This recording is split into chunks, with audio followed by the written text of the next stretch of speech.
Buenas noches. Buenas noches. Queso, muchas gracias por la red. ¿Cómo están? Buenas noches. Muy buenas noches.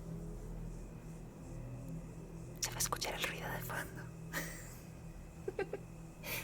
Muy buenas noches. ¿Cómo están? Feliz jueves. Feliz jueves. Gracias, muchísimas gracias por la sub, Lauricio, Raikon. ¿Cómo se encuentran? Feliz jueves. Tenemos asset nuevo. Qué grosero. Qué grosero. Ay, sí, la cuacha se café. Sí, yo sabía que se podía. Feliz viernes, pero sí, es ¿qué día es hoy? Ah, no, sí es jueves. De repente se me agranda el cuello, pero no le hagan mucho caso. ¿Cómo están? Feliz jueves. Espero que hayan tenido una muy bonita semana. Aló, ¿qué tal? ¿Cómo estás, Moro? Muy buenas noches. ¿Verdad que sí? Se ve muy bonito. El día después del miércoles de plaza. Ayer iba a ir a miércoles de plaza y se me olvidó que era ayer y al final no fui. Tristemente se me olvidó que era ayer el miércoles de plaza y al final no fui y ahora ya no compré mi fruta de miércoles de plaza, pero está bien porque ya todo lo que quería está caro. De hecho fui la semana pasada y vi que tenían castañas y estaba feliz de, oh Dios mío, castañas, qué rico, porque cuando fui a Chile comí castañas. Y recordé por qué llevaba casi 10 años sin comer castañas, porque las vi y vi que costaban más de 400 pesos el kilo de castañas y fue de, ¿saben qué? Creo que puedo aguantar otros 10 años sin comer castañas. Salarga, muy buenas noches, ¿cómo están? Nana, muchísimas gracias por la racha. Dicen que si dices tlacuache 3 veces a las 3 de la mañana en el espejo, un tlacuache te jala las patas, así es. Sale el tlacuache vampiro y voy a decir que te muerde las patas, pero lo van a sacar de contexto, no puede ser. No te muerde las patas. Gracias por la racha, Lauricio, ¿cómo están? Muy buenas noches, feliz jueves, espero que hayan tenido una muy bonita semana.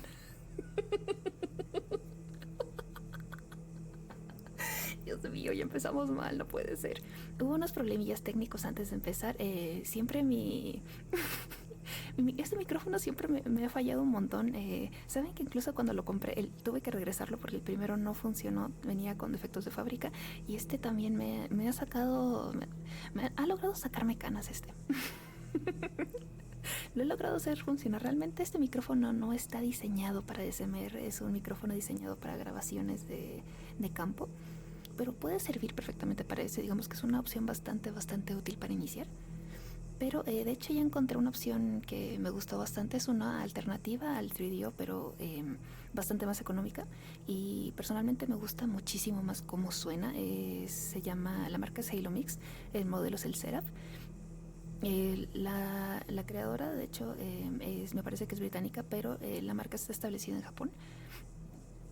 Me gustaría pronto poder actualizarme a uno de esos.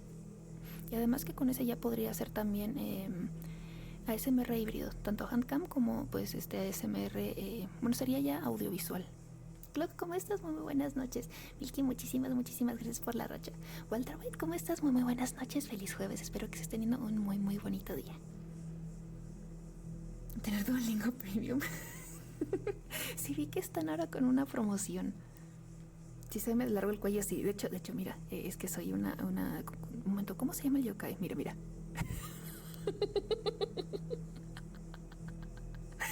De Tokyo Revengers. Puedo arrancarme la cabeza si quiero. Es que es octubre, así que se puede hacer eso.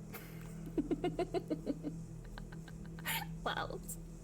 Exactamente, es mi versión Dulahan. Es lo hermoso de los assets. Si te quedas quieta no pasa absolutamente nada, pero si te mueves demasiado se quita completamente la ilusión. A ver de nuevo.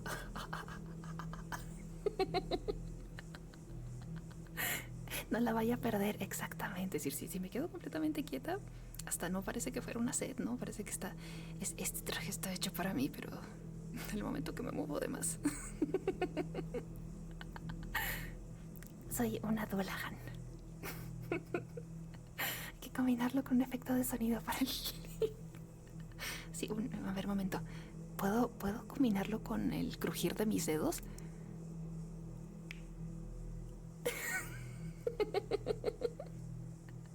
Si te agachas completamente y lo pones estático, quizás no se note. Tal vez. Tal vez.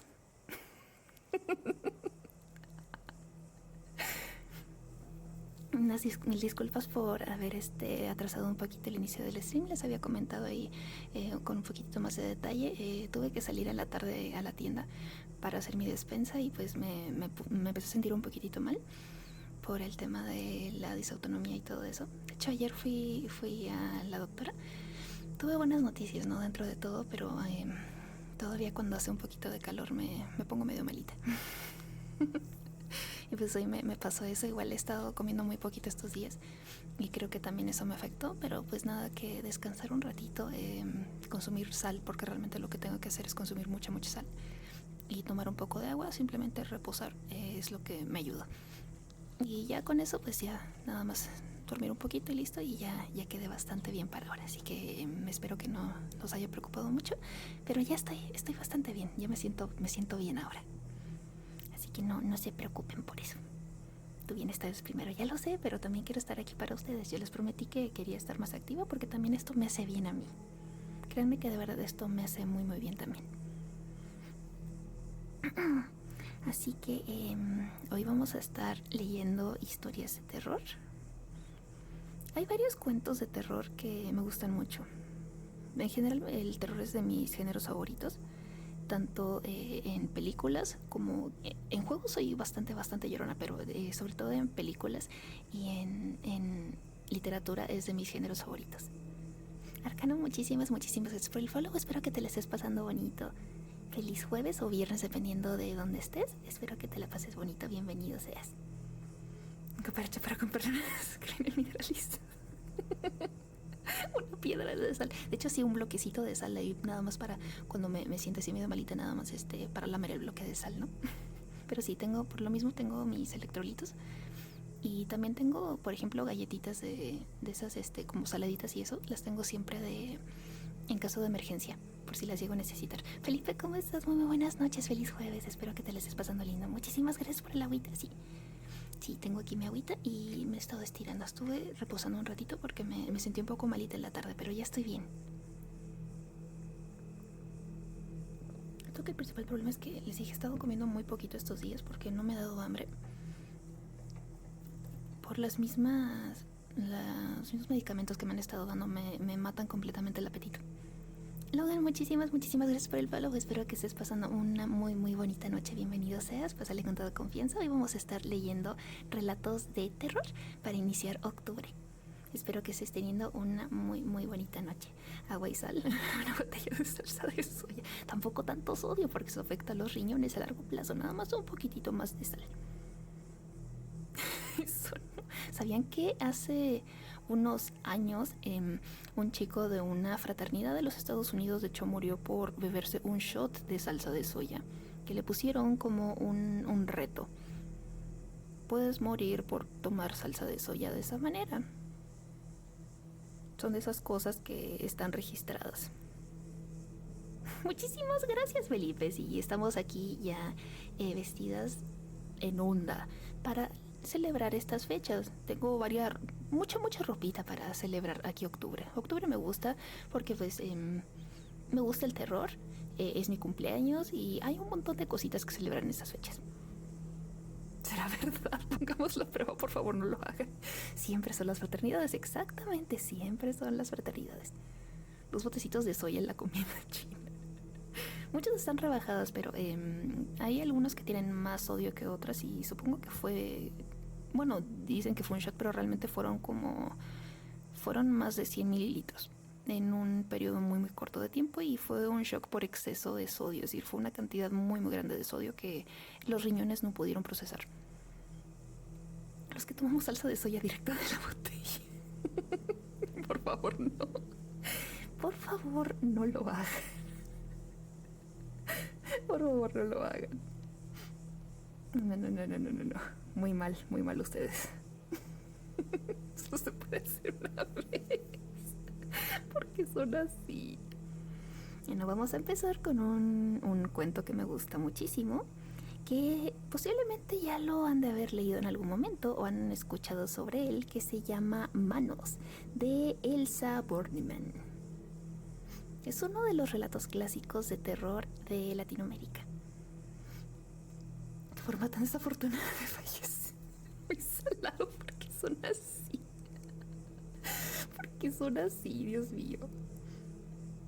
Wolfie, ¿cómo estás? Muy buenas noches, feliz jueves. Espero que te la estés pasando bonito hoy. Dios mío, van a estar haciéndome reír, no puede ser. Ya mañana en la noche tenemos Satsu para poder platicar todo lo que quieran. El seguidor de Peacemaker, ¿cómo estás, Wolfie? Muy buenas noches, espero que lo hayas disfrutado un montón. ¿Cómo estás? Empezamos entonces. Veremos cuánto nos da para hoy. El de la rata y el tigre. Ese no lo podemos leer aquí. No. Ese, yo creo si leemos ese nos banean. Todos conocemos ese, pero sí, ese sí está. Ese sí da cosita. Temperatura avanzada. Y si queremos asustarnos, no regresar la cena. Montones de veces, y a mi pedido, mi inolvidable tío Tomás me contó esta historia de miedo cuando yo era chica y lo acompañé a pescar ciertas noches de verano. Me aseguraba que había sucedido en un pueblo de la provincia de Buenos Aires, en Pergamino o Junín o Santa Lucía. No recuerdo con exactitud ese dato ni la fecha cuando ocurrió tal acontecimiento, y lamentablemente hace años que él ya no está para aclararme las dudas. Lo que sí recuerdo es que de entre todos los que el tío solía narrarme mientras sostenía la caña sobre el río y yo me echaba a su lado, cara a las estrellas, este relato era uno de mis preferidos. Te pone los pelos de punta y, sin embargo, encantada de escucharlo. ¿Qué no entiende esta sobrina?, me decía el tío. Ah, pero después no quiero quejas de tu mamá, ¿eh? Te lo cuento otra vez a cambio de tu promesa. Y entonces yo volví a prometerle que guardaría el secreto, que mi madre no iba a enterarse de que él había vuelto a narrármelo, que iba a aguantarme sin llamarla si no podía dormir más tarde cuando, de regreso a casa, me fuera a la cama y a la soledad de mi cuarto. Siempre cumplí con mis promesas. Por eso, esta historia de Manos, como tantas otras que sospecho eran inventadas por el tío o recordadas desde su propia infancia, me fue contada una y otra vez. Y una y otra vez la conté yo misma. Años después, a mis propios sobrinijos, así como ahora, me dispongo a contártela. Como si también fueras mi sobrina o mi sobrino, mi hija o mi hijo, y me pidieras, dale tía, dale mami, un cuento de miedo. Y bien, aquí va. Martina, Camila y Oriana eran amigas amiguísimas. No solo concurrían a la misma escuela, sino que también se encontraban fuera de los horarios de clases. Unas veces para preparar tareas escolares y otras simplemente para estar juntas. De otoño a primavera, las tres solían pasar algunos fines de semana en la casa de campo que la familia de Martina tenía en las afueras de la ciudad. ¿Cómo se divertían entonces? Tantos juegos al aire libre, paseos en bicicleta, cabalgatas, fogones al anochecer. Aquel sábado de pleno invierno, por ejemplo, lo habían disfrutado por completo, y la alegría de las tres nenas se prolongaba, aún durante la cena en el comedor de la casa de campo, porque la abuela Odila les reservaba una sorpresa.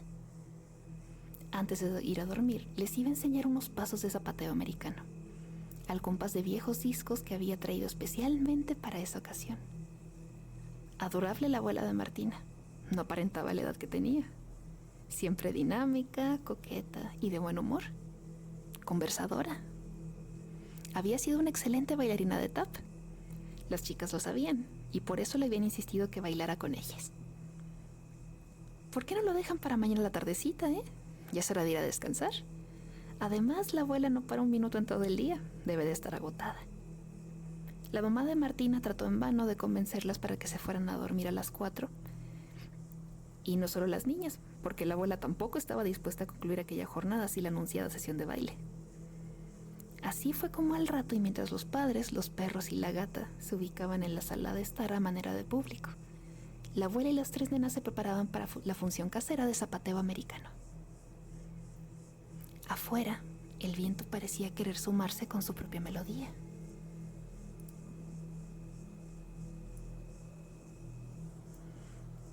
silbaba con intensidad entre los árboles. Arriba, bien arriba, el cielo con las estrellas escondidas tras espesos nubarrones. La improvisada clase de baile se prolongó cerca de 1 hora. El tiempo suficiente como para que Martina, Camila y Oriana aprendieran, entre risas, algunos pasos de tap y la abuela se quedara exhausta y muy acalorada. Pronto todos se retiraron a sus cuartos. Alrededor de la casa, la noche tan negra como el sombrero de copa que habían usado para la función. Las 3 nenas ya se habían acostado. Ocupaban el cuarto de huéspedes, como en cada oportunidad que pasaban en esa casa. Era un dormitorio amplio, ubicado en el primer piso.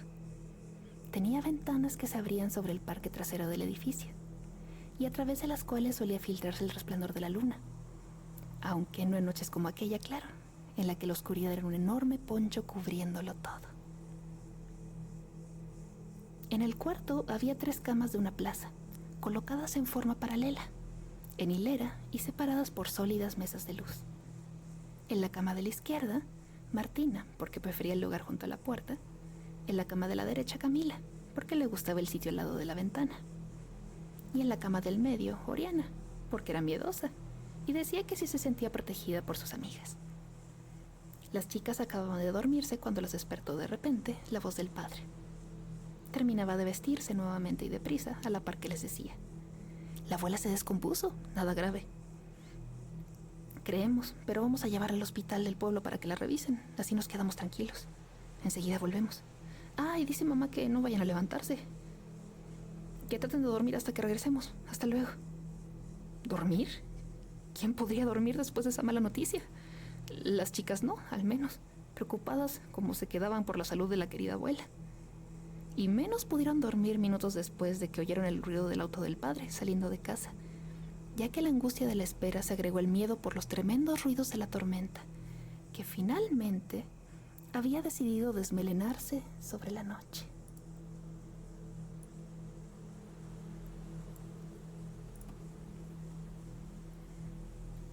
Truenos y rayos que conmovían el corazón. Relámpagos como gigantescas y electrizadas luciérnagas. El viento volcándose como pocas veces antes. Tengo miedo,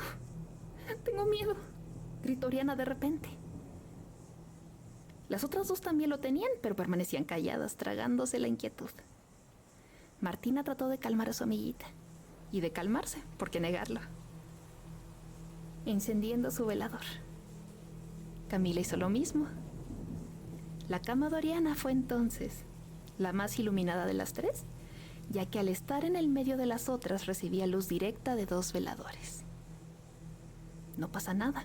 La tormenta empeoró la situación, eso es todo, decía Martina, dándose ánimo ella también con sus propios argumentos. Enseguida van a volver con la abuela, seguro, opinaba Camila. Y así, entre las lamentaciones de Oriana y las palabras de consuelo de las amigas más corajudas, transcurrió alrededor de 1/4 de hora en todos los relojes. Cuando el de la sala, grande y de péndulo, marcó las 12 con sus ahuecados talanes, las jovencitas ya habían logrado tranquilizarse bastante, a pesar de que la tormenta amenazaba con tornarse inacabable. Las luces se apagaron de golpe. No me hagan bromas pesadas, chilló Oriana. Encienda los veladores otra vez, malditas. Y asustada, ella misma tanteó sobre las mesitas hasta encontrar las perillas. Solo encontró las manos de sus amigas haciendo lo propio. Yo no pagué nada, boba, protestó Camila. ¿Se habrá cortado la luz?, supuso Martina. Y así era nomás. Demasiada electricidad haciendo travesuras en el cielo y nada allí, en la casa donde tanto se la necesitaba en esos momentos. Oriana se echó a llorar, desconsolada. Tengo miedo. Hay que ir a buscar las velas a la cocina. Hay que bajar a buscar fósforos y velas o una linterna. ¡Ay, qué! ¡Que viva la señorita! ¿Y quién baja, ¿Quién? Se enojó Camila. Yo ni loca. Yo tampoco, agregó Martina. Esta Oriana se cree que soy la super niña, pero no. Yo también tengo miedo, ¿qué tanto? Además, mi mamá nos recomendó que no nos levantáramos, ¿recuerdan? Oriana lloraba con la cabeza oculta debajo de la almohada. ¿Y qué hacemos entonces? Me muero de miedo. Por favor, bajen a buscar velas. Sean buenas, ¿eh? Martina sintió pena por su amiga. Si bien eran de la misma edad, Oriana parecía más chiquita y se comportaba como tal. Se compadeció y actuó. Y entonces, ¿cuál si fuera una hermana mayor? Bueno, no llores más, Oriana. Tranquila, se me ocurre una idea. Vamos a hacer una cosa para no tener más miedo, ¿sí? ¿Y qué? Balbuceó Oriana. ¿Qué cosa? Camila también se mostró interesada. Lógico, aunque seguía sin quejarse, el temor la hacía temblar. Martina continuó con su explicación. Nos tapamos bien, cada una en su cama, y estiramos los brazos. Bien estirados hacia afuera, hasta darnos las manos. Y enseguida lo hicieron. Obviamente Oriana fue la que se sintió más amparada. Al estar en el medio de sus dos amigas y abrir los brazos en cruz, pudo sentir un apretoncito en ambas manos. ¡Qué suertuda, Ori, eh! Bromeó Camila. Desde tu cama se recibe compañía de los dos lados. En cambio nosotras, completó Martina, solo con una mano. Y así, de manos fuertemente entrelazadas, las tres niñas lograron vencer buena parte de sus miedos. Al rato, todas dormían. Afuera la tormenta empezaba a despedirse. Gracias a Dios, la abuela ya se siente bien. Les contó la madre al amanecer el día siguiente. En cuanto retornaron a la casa con su marido y su suegra y dispararon al primer piso para ver cómo estaban las chicas. Fue solo un susto. Como a su regreso las niñas dormían plácidamente, la abuela misma había sido la encargada de despertarlas para avisarles que todo estaba en orden. ¡Qué alegría! Así me gusta, son muy valientes, las felicito. Y la abuela las besó y les prometió servirles el desayuno en la cama para mimarlas un poco, después de la noche de nervios que habían pasado. No tan valiente, señora, al menos yo no, susurró Oriana, algo avergonzada por su comportamiento de la víspera.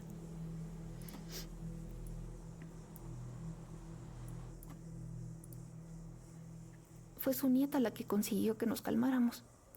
Tras esta confesión de la nena, padres y abuela quisieron saber qué habían hecho para no asustarse demasiado. Entonces, las tres amiguitas les contaron. Nos tapamos bien, cada una en su cama como ahora. Estiramos los brazos así, como ahora. Nos dimos las manos con fuerza así como ahora.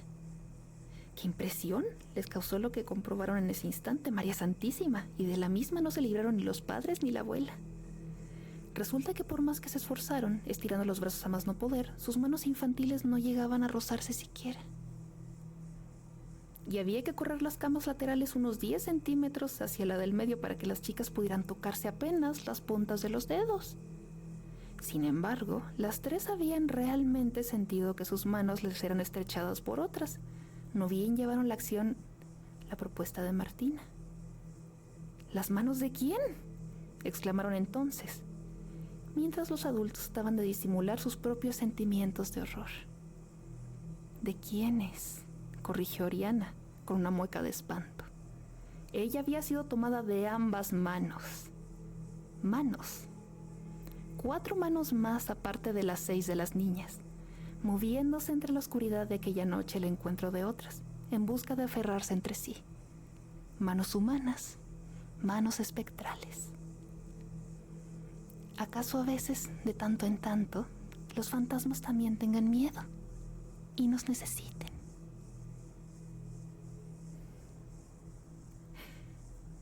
Ese fue Manos de Elsa Bornemann. Prieto Sprinter, muy buenas noches, ¿cómo están? Muchísimas gracias, espero que sí les guste mucho. A mí también me gustó un montón.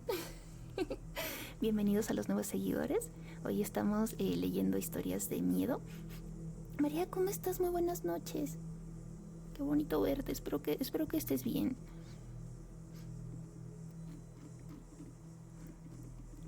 Ay, sí, es como el creepypasta. Then who was phone? Oshino, ¿cómo estás? Bienvenido. Espero que te la estés pasando bonito. Hoy estamos leyendo historias spoopy para iniciar el mes de octubre. Then who was Hunt? Muchísimas gracias, Nana. Si necesito agüita, está larguita, entonces sí.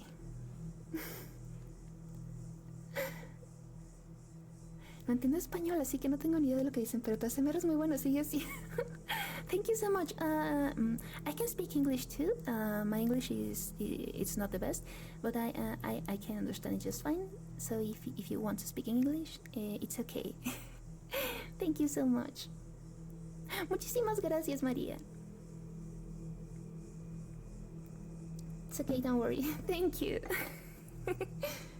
¿No hay historia de alguna bruja bonita que hace el bien o algo así? Podemos buscar una.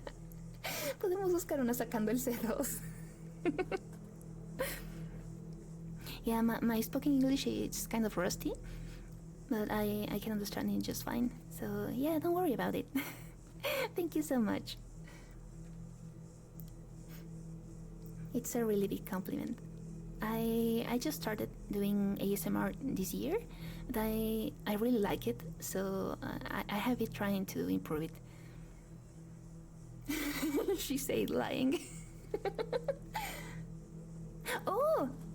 Oh yeah, don't worry.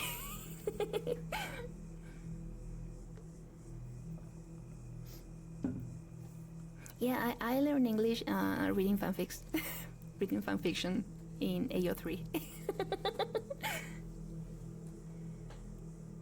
La historia que cuenta Rice en su historia no habla de una bruja que hace el bien, ¿sí, verdad? Qué bonita es Rice. Qué bonita es Rice. Te quiero mucho, Rice. Speaking about fanfiction. Sí, le debo su historia a Queso. Mi crossover de Naruto con Pokémon.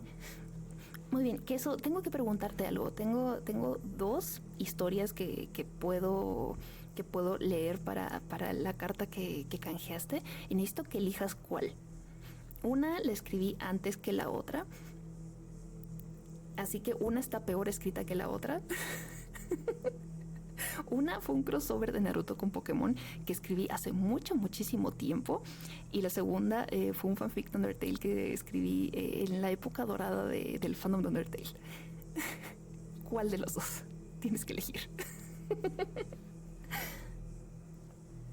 From Netflix, YouTube, playing video games is tan familiar in school. Kawakami Husband, ¿cómo estás? Muy buenas noches, feliz jueves, espero que te la estés pasando lindo. ¿Cómo estás? Estamos leyendo historias spoopies. Que saque otra carta para no elegir. También es una opción. ¿Cuál es el peor hecho? El de Naruto con Pokémon.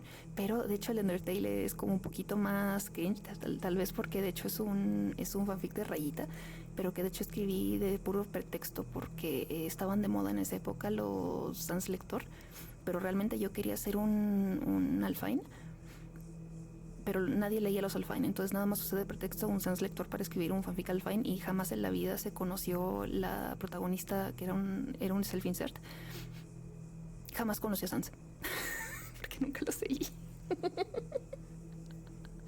Así que técnicamente es un Sans Lector, pero realmente nunca conocí a Sans. Así que no es un Sans Lector. Solamente fue un pretexto para escribir Yuri.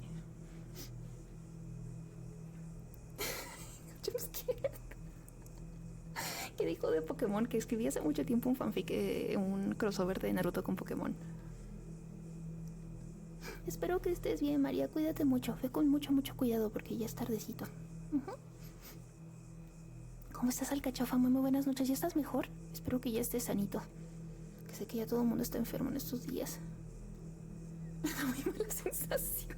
Fue un fanfic que escribí como a los 13 años, así que ya con eso se dan una idea. Es decir, es un crossover mal hecho y lo escribí cuando tenía 13 años, así que tiene todas las cosas malas posibles. ¿Y qué iniciales les diste?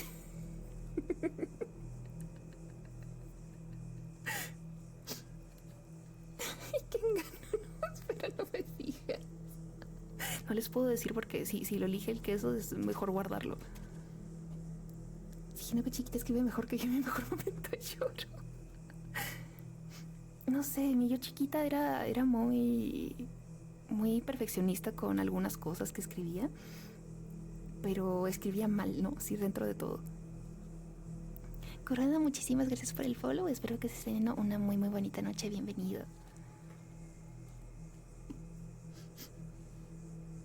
Es decir, sí escribía bien dentro de todo. Quizá, decir, ortográficamente escribía bien, pero no era buena escritora. No sé si me explico, ¿no? ¿Es material de Badfic? Sí y no. Era aburrido, era Era malo, ¿no? Pero estaba bien escrito. No sé cómo explicarlo.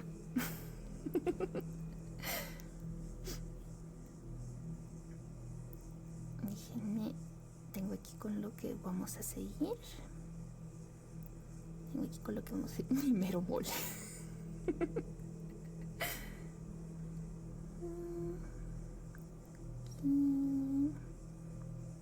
Aquí está. Tenemos otro clásico para continuar. Ahora estoy mejor. La tarde me puse un poquito malita. Porque de hecho fui a la tienda, me agaché de más al momento de querer revisar el precio de algo y me mareé porque no había estado comiendo bien en estos últimos 2 días y me puse medio malita. Sentí como que me iba a desmayar por un momento, así que tuve que descansar un ratito. Por eso cambié la hora de para poder descansar un ratito más y ya me siento un poquito mejor. Nada más tenía que comer un poquito más y sobre todo tomar más agua y consumir sodio, porque tengo que comer sodio. Necesito sodio en mi vida. El precio se desmayó, ¿no? De hecho estaba en oferta, que era lo peor. Pero justo no tenían el que yo quería. Nada más quería ver si había más en el fondo y no tenían. Se agotaron porque estaba muy barato. Porque en esta economía, si algo está en oferta, se acaba muy rápido. Seguimos con un clásico, una que posiblemente ya todos conocen, llamado El almohadón de plumas de Horacio Quiroga. Y si no lo han leído, pues es el momento perfecto para conocer un clásico del horror latinoamericano. Su luna de miel fue un largo escalofrío.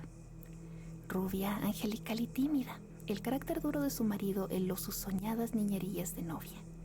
Ella lo quería mucho, sin embargo, a veces con un ligero estremecimiento cuando volviendo de noche juntos por la calle, echaba una furtiva mirada a la alta estatura de Jordán, mudo desde hacía una hora. Él, por su parte, la amaba profundamente, sin darlo a conocer. Durante 3 meses se habían casado en abril, vivieron una dicha especial. Sin duda, hubiera ya deseado menos severidad en ese rígido cielo de amor. Más expansiva e incauta ternura, pero el impasible semblante de su marido la contenía siempre. La casa en que vivían influía no poco en sus estremecimientos. La blancura del patio silencioso, frisos, columnas y estatuas de mármol producía una otoñal impresión de palacio encantado. Dentro, el brillo glacial del estuco, sin el más leve rasguño de las altas paredes, afirmaba aquella sensación de despacible frío. Al cruzar de una pieza a otra, los pasos hallaban eco en toda la casa, como si un largo abandono hubiera sensibilizado su resonancia. En ese extraño nido de amor, Alicia pasó todo el otoño. No obstante, había concluido por echar un velo sobre sus antiguos sueños y aún vivía dormida en la casa hostil, sin querer pensar en nada hasta que llegaba su marido. No es raro que adelgazara. Tuvo un ligero ataque de influenza que se arrastró insidiosamente días y días. Alicia no se reponía nunca. Al fin una tarde pudo salir al jardín apoyada en el brazo de su marido. Miraba indiferente a uno y otro lado. De pronto Jordán, con honda ternura, la pasó muy lento la mano por la cabeza, y Alicia rompió enseguida en sollozos. Echándole los brazos al cuello, lloró largamente todo su espanto callado, redoblando el llanto a la menor tentativa de caricia. Luego los sollozos fueron retardándose, y aún quedó largo rato escondida en su cuello, sin moverse ni pronunciar una sola palabra. Fue el último día en que Alicia estuvo levantada. Al día siguiente amaneció desvanecida. El médico de Jordán la examinó con suma atención, ordenándole calma y descanso absoluto. No sé, le dijo a Jordán en la puerta de la calle con la voz todavía baja. Tiene una gran debilidad que no me explico. Y sin vómitos, nada. Si mañana se despierta como hoy, llámeme enseguida. Al otro día, Alicia amanecía peor. Hubo consulta. Constatóse una anemia de marcha agudísima, completamente inexplicable. Alicia no tuvo más desmayos, pero se iba visiblemente a la muerte. Todo el día el dormitorio estaba con las luces prendidas y en pleno silencio. Pasábanse horas sin que se oyera el menor ruido. Alicia dormitaba. Jordán vivía casi en la sala, también con toda la luz encendida. Paseábase sin cesar de un extremo a otro, con incansable obstinación. La alfombra ahogaba sus pasos. A ratos entraba en el dormitorio y proseguía su mudo vaivén a lo largo de la cama, deteniéndose un instante en cada extremo a mirar a su mujer. Pronto Alicia comenzó a tener alucinaciones confusas y flotantes al principio, que descendieron luego a ras del suelo. La joven, con los ojos desmesuradamente abiertos, no hacía sino mirar la alfombra a uno y otro lado del respaldo de la cama. Una noche quedó de repente con los ojos fijos. Al rato abrió la boca para gritar, y sus narices y labios se perlaron de sudor. ¡Jordán! ¡Jordán!, clamó, rígida de espanto sin dejar de mirar la alfombra. Jordán corrió al dormitorio, y al verlo aparecer, Alicia lanzó un alarido de horror. «Soy yo, Alicia, soy yo». Alicia lo miró con extravío, miró la alfombra, volvió a mirarlo, y después de largo rato de estupefacta confrontación, se serenó. Sonrió y tomó entre las suyas las manos de su marido, acariciándola por media hora temblando. Entre sus alucinaciones más porfiadas hubo un antropoide apoyado en la alfombra sobre los dedos que tenía fijos en ella los ojos. Los médicos volvieron inútilmente.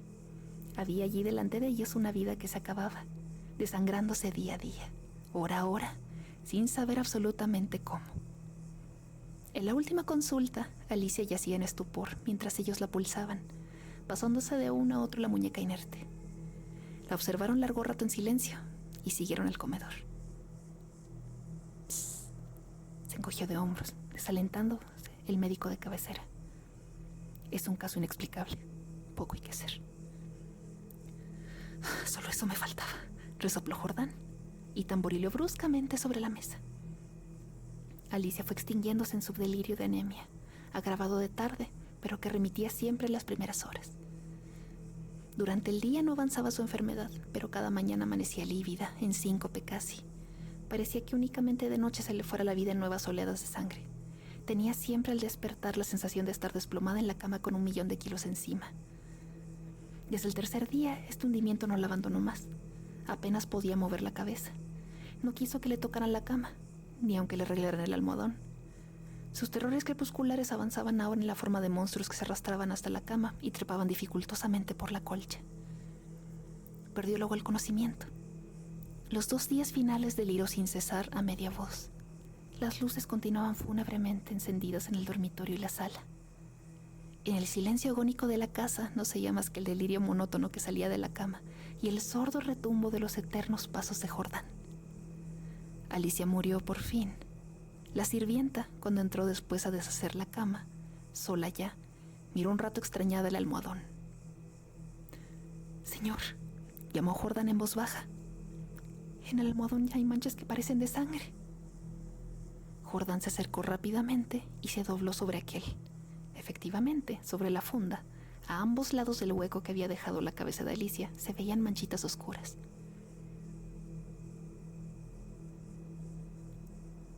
«Parecen picaduras», murmuró la sirvienta después de un rato de inmóvil observación. «Levántalo a la luz», le dijo Jordán. La sirvienta lo levantó, pero enseguida lo dejó caer y se quedó mirando a aquel, lívida y temblando. Sin saber por qué, Jordán sintió que los cabellos se le erizaban. ¿Qué hay?», murmuró con la voz ronca. «¿Pesa mucho?», articuló la sirvienta sin dejar de temblar. Jordán lo levantó, pesaba extraordinariamente. Salieron con él y sobre la mesa del comedor Jordán cortó funda y envoltura de un tajo. Las plumas superiores volaron y la sirvienta dio un grito de horror con toda la boca abierta, llevándose las manos crispadas a los bandos. Sobre el fondo entre las plumas, moviendo lentamente las patas velludas, había un animal monstruoso, una bola viviente y viscosa.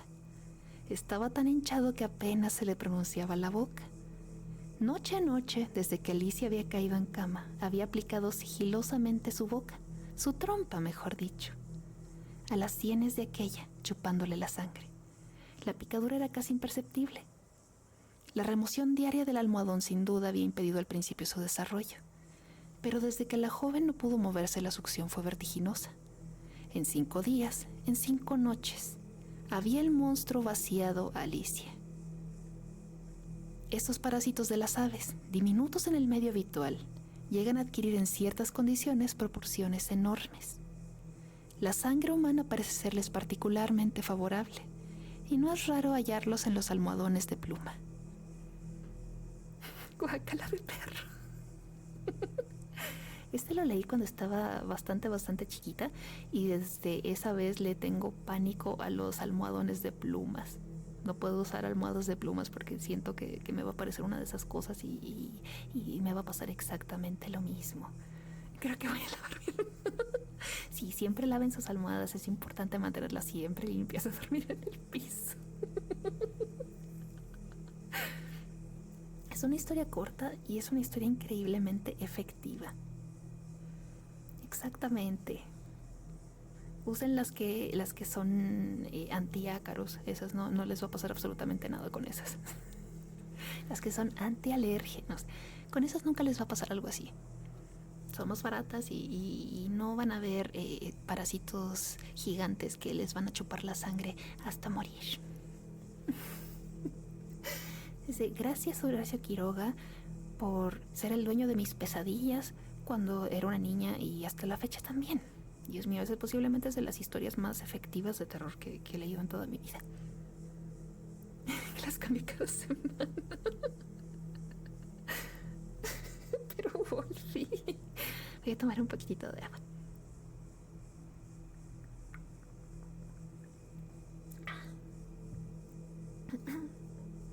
Justo vi un video hace rato que hablaba sobre cómo las historias de miedo servían para inculcar cosas buenas o advertencias reales mediante el miedo. Exactamente, es algo así como con los cuentos infantiles que se usaban para crear conciencia a los niños. Decir cosas que quizás suenan tan obvios como el Ricitos de Oro original tenía un final bastante cruel, donde Ricitos de Oro era devorado por los osos. No entren a casas ajenas, no jueguen con osos, porque pues van a morir básicamente. ¿Sabes qué da más miedo, Gineco? Que pierdas la racha. Eso sí es de terror, ¿verdad? Que sí. Muchísimas gracias por la racha, Cleo. ¿Cómo estás? Muy buenas noches. Feliz octubre para ti también, Cleo. ¿Cómo estás? Exactamente. Desde siempre las historias se han utilizado como una forma de dar un mensaje y enseñanzas también, ¿no? Hola José, ¿cómo estás? Muy buenas noches, feliz jueves, ¿cómo te va? Qué bonito verte de vuelta. Estamos leyendo historias de miedo. Estamos leyendo historias spookies. Y yendo a jugar con los osos. No jueguen con los osos, son peligrosos. Pero tienen forma de amigo, ya lo sé. Ese sí son peligrosos porque tienen forma de amigo. Siempre me lo he preguntado también con los felinos grandes. ¿El fantasmita es un tlacuache? No, es un gatito, pero está bien bonito, ¿verdad? No le hagan caso si se me separa la cabeza del cuello, es porque hoy soy un Dulan. A ver si me espanta, esperemos que sí. Deus, ¿cómo estás? Muy buenas noches. Ya ven, si al final sí pude, con todo y que este micrófono, estoy salada con este micrófono, desde que lo compré me ha dado problemas. Tuve que regresar el primero, el segundo también me está dando un montón de problemas, pero aún así pude iniciarlo. Me tardó un montón, pero lo pude hacer. Sí, en general las historias de terror de Horacio Quiroga siento que es de los referentes de terror latinoamericano, de los mejores posiblemente.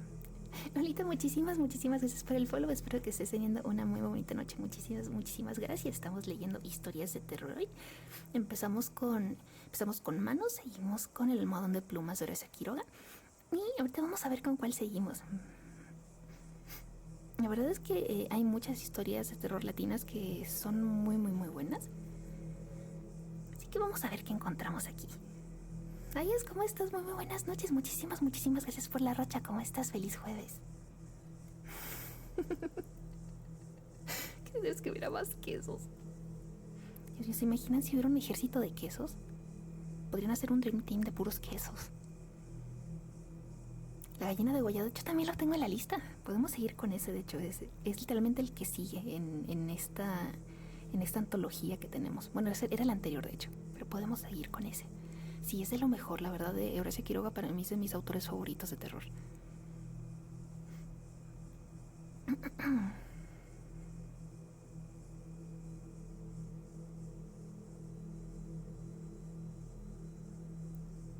Se puso un análisis de la gallina degollada. Es que es de los clásicos de literatura latina. Se llama La Liga Fondue.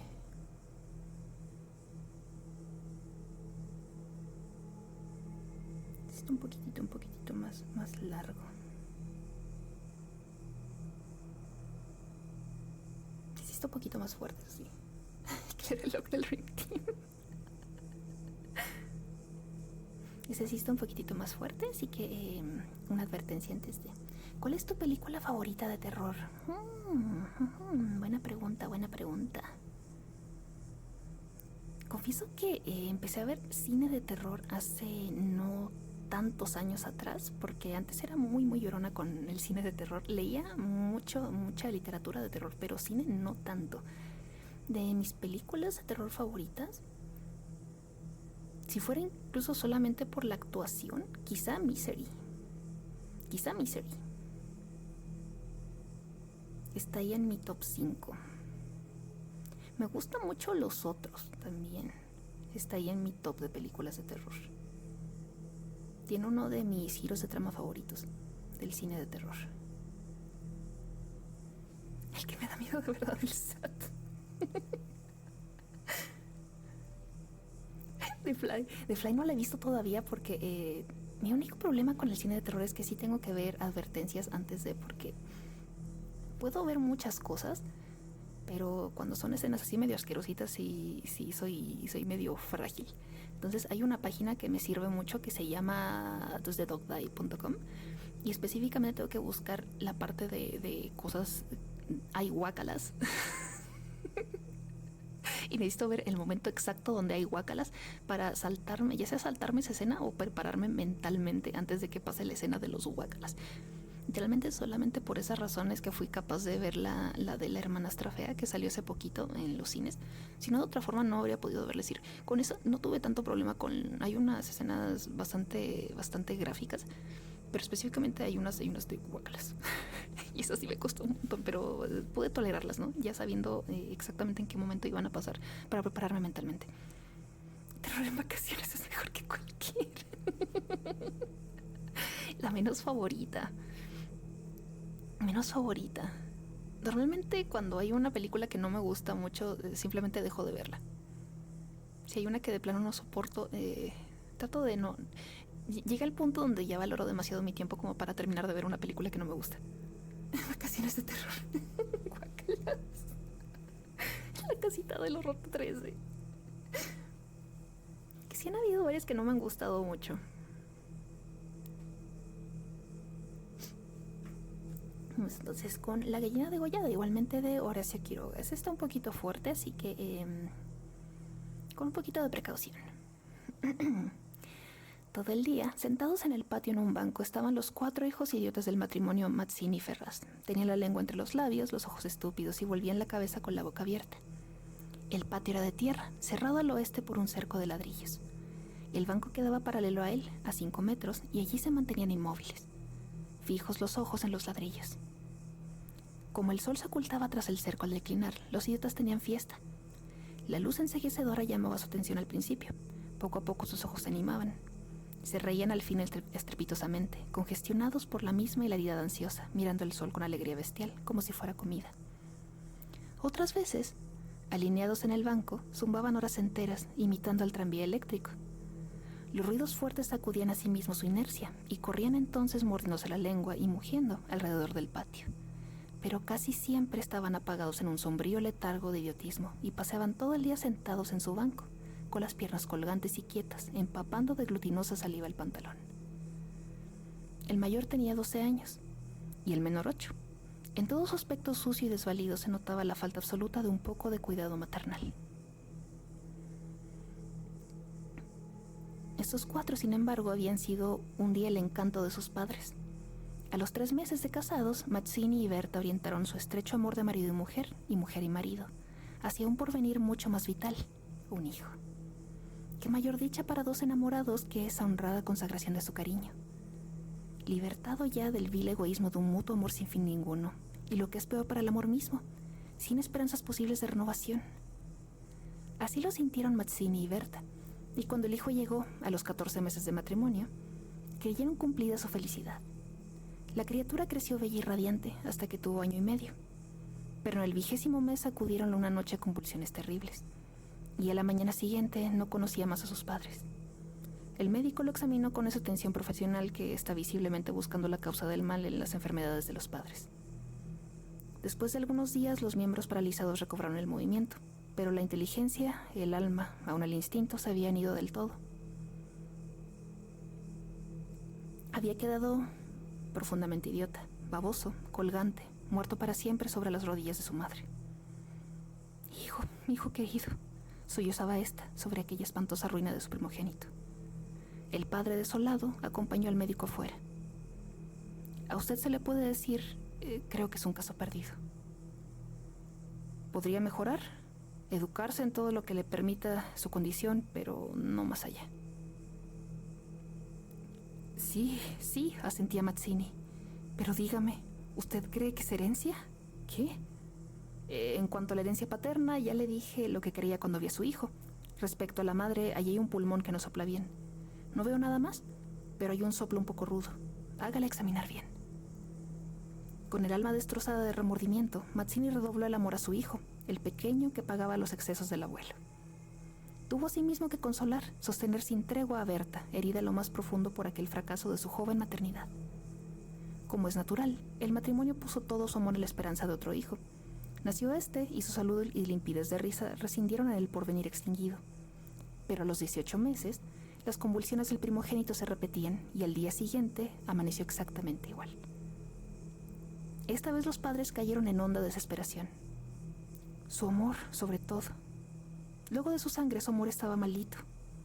28 años él, 22 ella, y toda su apasionada ternura no alcanzaba a crear un átomo de vida normal. Ya no pedía más belleza e inteligencia como en el primogénito, pero un hijo como todos. Muchas gracias, Cleo. Del nuevo desastre brotaron nuevas llamaradas del dolorido amor, un loco anhelo de redimir de una vez para siempre la santidad de su ternura. Sobrevinieron mellizos y punto por punto se repitió el proceso de los dos mayores. Mas por encima de su inmensa amargura, quedaba Mazzini y Berta gran compasión por sus 4 hijos. Hubo que arrancar del limbo de la más honda animalidad no ya sus almas, sino el instinto mismo abolido. No sabían deglutir, cambiar de sitio, ni aun sentarse. Aprendieron al fin a caminar, pero chocaban contra todo, por no darse cuenta de los obstáculos. Cuando los lavaban, mugían hasta inyectarse de sangre el rostro. Animábanse solo al comer o cuando veían colores brillantes o oían truenos. Se reían entonces, echando fuera lengua y ríos de baba, radiantes de frenesí bestial. Tenían en cambio cierta facultad imitativa, pero no se pudo obtener nada más. Con los mellizos pareció haber concluido la terrible descendencia, pero pasados 3 años desearon de nuevo ardientemente otro hijo. Confiando en que el largo tiempo transcurrido hubiera aplacado la fatalidad. No satisfacían sus esperanzas, y en ese ardiente anhelo que se exasperaba, en razón de su infructuosidad, se agriaron. Hasta ese momento cada cual había tomado sobre sí la parte que le correspondía en la miseria de sus hijos. Pero la desesperanza de redención, ante los 4 que habían nacido de ellos, echó afuera esa imperiosa necesidad de culpar a los otros, que es patrimonio específico de los corazones inferiores. Iniciáronse con el cambio de pronombres, tus hijos, y como más del insulto había la insidia, la atmósfera se cargaba. Me parece, díjole una noche Mazzini, que acababa de entrar y se lavaba las manos, que podrías tener más limpios a los muchachos. Berta continuó leyendo como si no hubiera oído. Es la primera vez, repuso el rato, que te veo inquietarte por el estado de tus hijos. Mazzini volvió un poco la cara a ella con una sonrisa forzada. De nuestros hijos, me parece. Bueno, de nuestros hijos. ¿Te gusta así? Alzó ella los ojos. Esta vez Mazzini se expresó claramente. Creo que no vas a decir que yo tenga la culpa, ¿no? Ah, no, se sonrió Berta muy pálida. Pero yo tampoco, supongo. No faltaba más, murmuró. ¿Qué no faltaba más? Que si alguien tiene la culpa no soy yo. Entiéndelo bien, eso es lo que te quería decir. Su marido la miró un momento con brutal deseo de insultarla. Dejemos, articuló secándose por fin las manos. Como quieras, pero si quieres decir, Berta, como quieras. Este fue el primer choque y le sucedieron otros. Pero en las inevitables reconciliaciones sus almas se unían con doble arrebato y locura por otro hijo. Nació así una niña. Vivieron 2 años con la angustia a flor de alma, esperando siempre otro desastre. Nada acaeció, sin embargo, y los padres pusieron en ella toda su complacencia, que la pequeña llevaba a los más extremos límites del mimo y la mala crianza. Si aún en los últimos tiempos Berta cuidaba siempre de sus hijos, al nacer Bertita olvidóse casi del todo de los otros.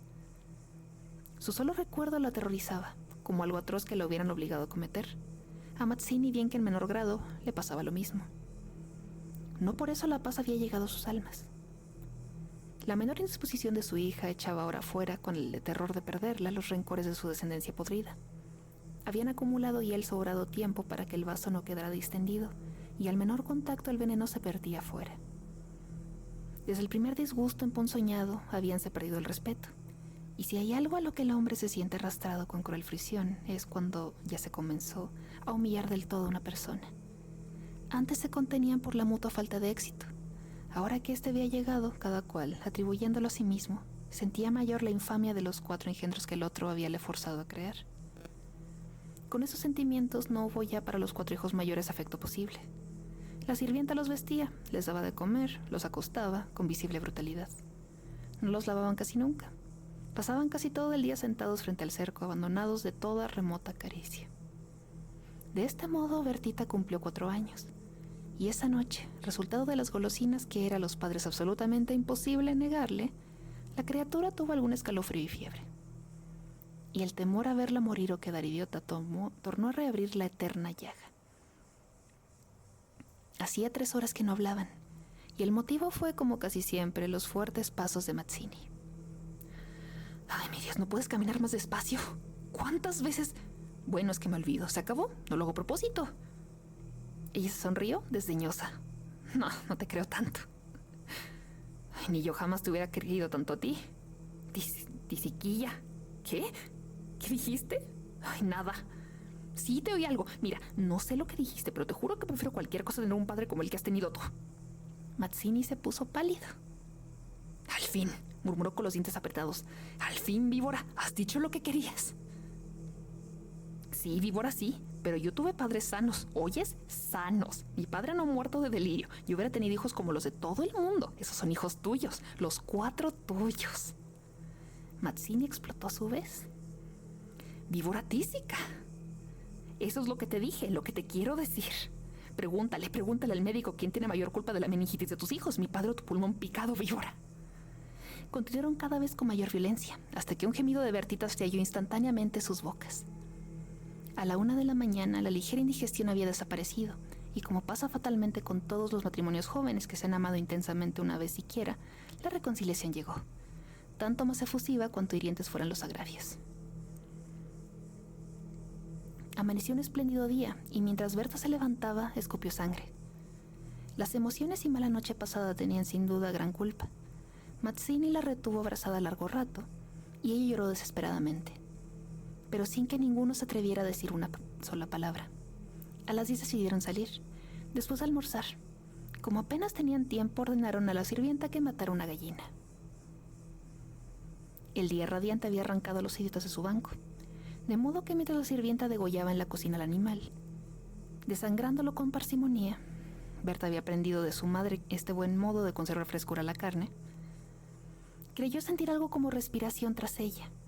Volvióse y vio a los 4 idiotas con los hombros pegados uno a otro, mirando estupefactos la operación. Rojo, rojo, rojo.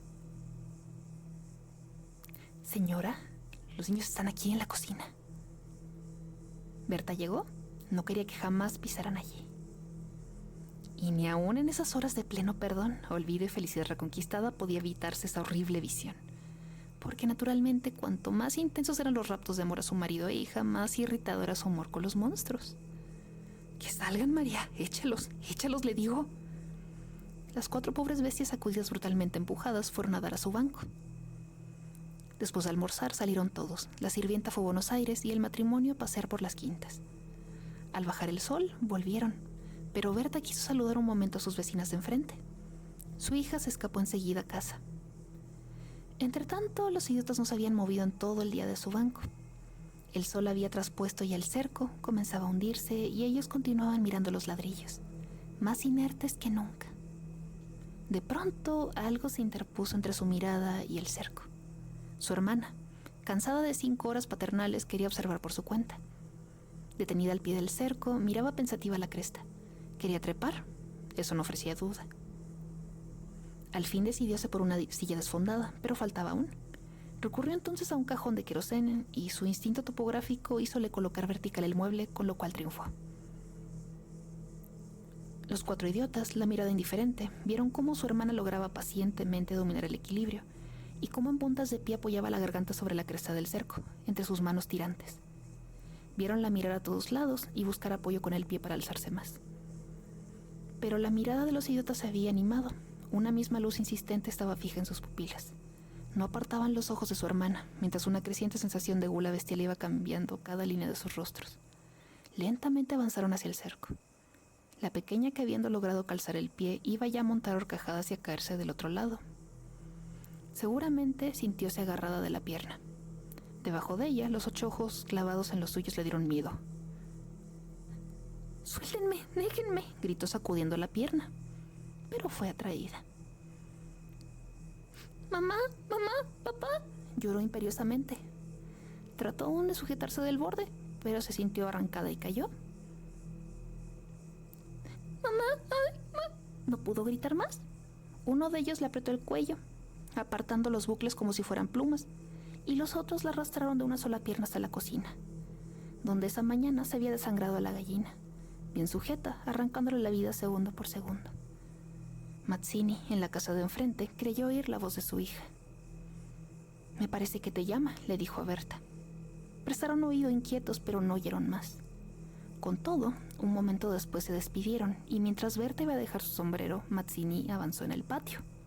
«¡Bertita!». Y nadie respondió. «¿Bertita?», alzó más la voz, y alterada. Y el silencio fue tan fúnebre para su corazón, siempre aterrado, que la espalda se le heló de horrible presentimiento. «¡Mi hija! ¡Mi hija!». Corrió ya desesperado hacia el fondo, pero al pasar al frente de la cocina, vio en el piso un mar de sangre. Empujó violentamente la puerta entornada y lanzó un grito de horror. Berta, que ya se había lanzado corriendo a su vez al oír el angustioso llamado del padre, oyó el grito y respondió con otro. Pero al precipitarse en la cocina, Mazzini, lívido como la muerte, se interpuso conteniéndola. «¡No entres, no entres!». Berta alcanzó a ver el piso inundado de sangre. Solo pudo echar sus brazos sobre la cabeza y hundirse a lo largo de él con un ronco suspiro. Fin. Este lo suelen dejar comúnmente en preparatoria o secundaria para análisis de texto. ASMR Loneliness Away.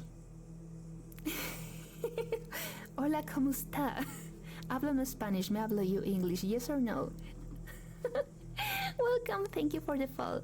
Thank you for following me. Yes, I can speak English. It's my second language. I can kinda speaking. I'm kinda rusty, but I have no problem talking it. Thank you for following me. Yeah, ¿cómo está? El truco es leerlo con el acento, porque así ya puedes entender. Bertita, la cabra, qué grosero que eso. Sí, está muy fuerte. Es posiblemente de sus cuentos más intensos. Very bueno. Entonces es como... Sí, eran otros tiempos, pero sí está intenso, está muy fuerte, la verdad, pero son de esas historias que te dejan pensando. El abandono total a sus otros hijos, la falta total de contención emocional. Te lo deja muy claro Quiroga desde el principio, que literalmente los 4 hijos, desde el momento en que ni siquiera tienen nombre, ¿no? Los 4 niños están completamente abandonados, no tienen absolutamente nada de contención. Es de cómo pudo haber cambiado la situación si hubieran tenido amor por parte de sus padres, en lugar de la obsesión que tenían por tener un hijo que ellos consideraban normal. Es decir, todo el capacitismo que hay por parte de sus padres. Sí, para pensar, ¿no? Para pensar, señores.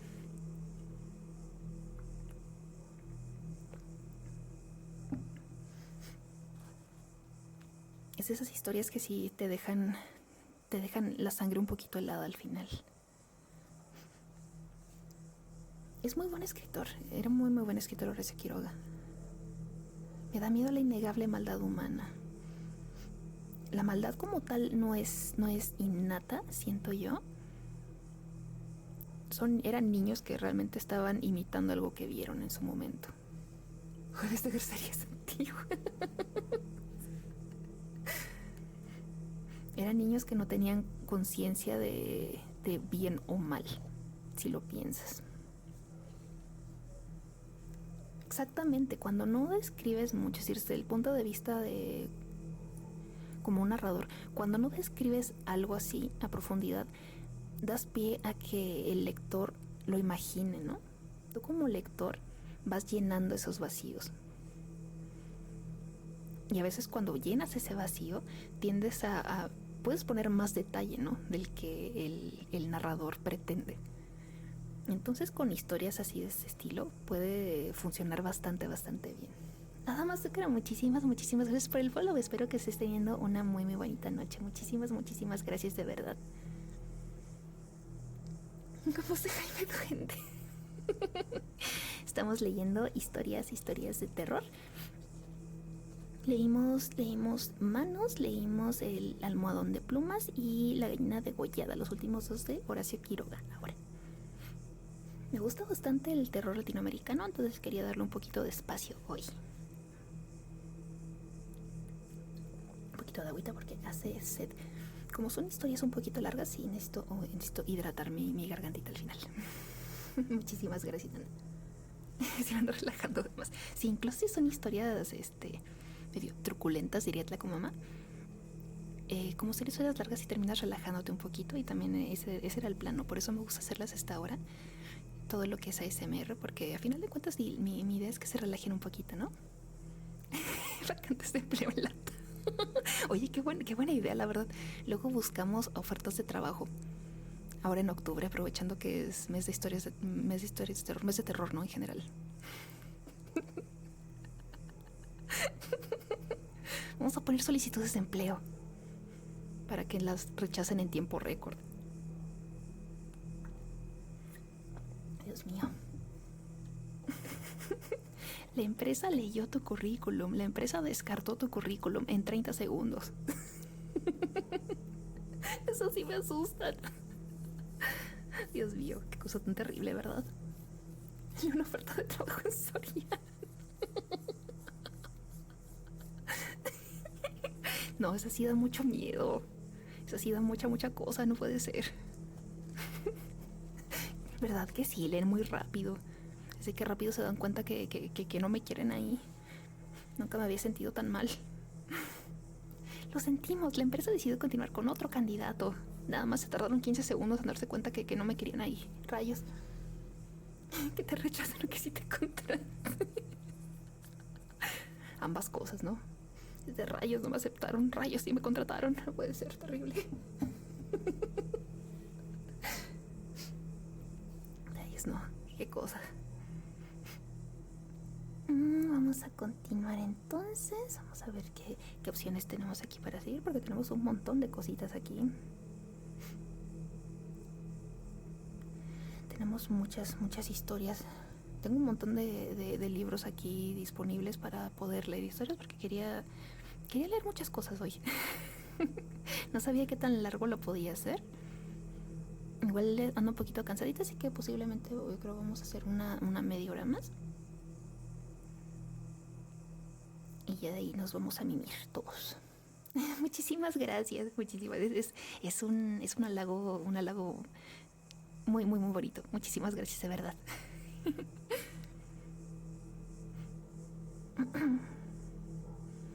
Vamos a leer. Tengo también una lista de historias de terror asiáticas.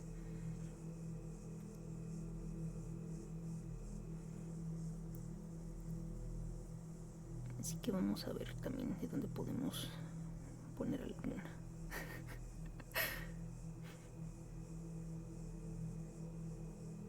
Hay una que me llama la atención el título, nada más por el título, porque suena chistoso. Hay una historia de la India que se llama El sueño de la mosca horrorosa. No tengo idea de qué se trate, pero la verdad es que con el título ya me atrapó. Nada más estoy buscando aquí en el índice y ese momento. ¿Por qué se llama El sueño de la mosca horrorosa?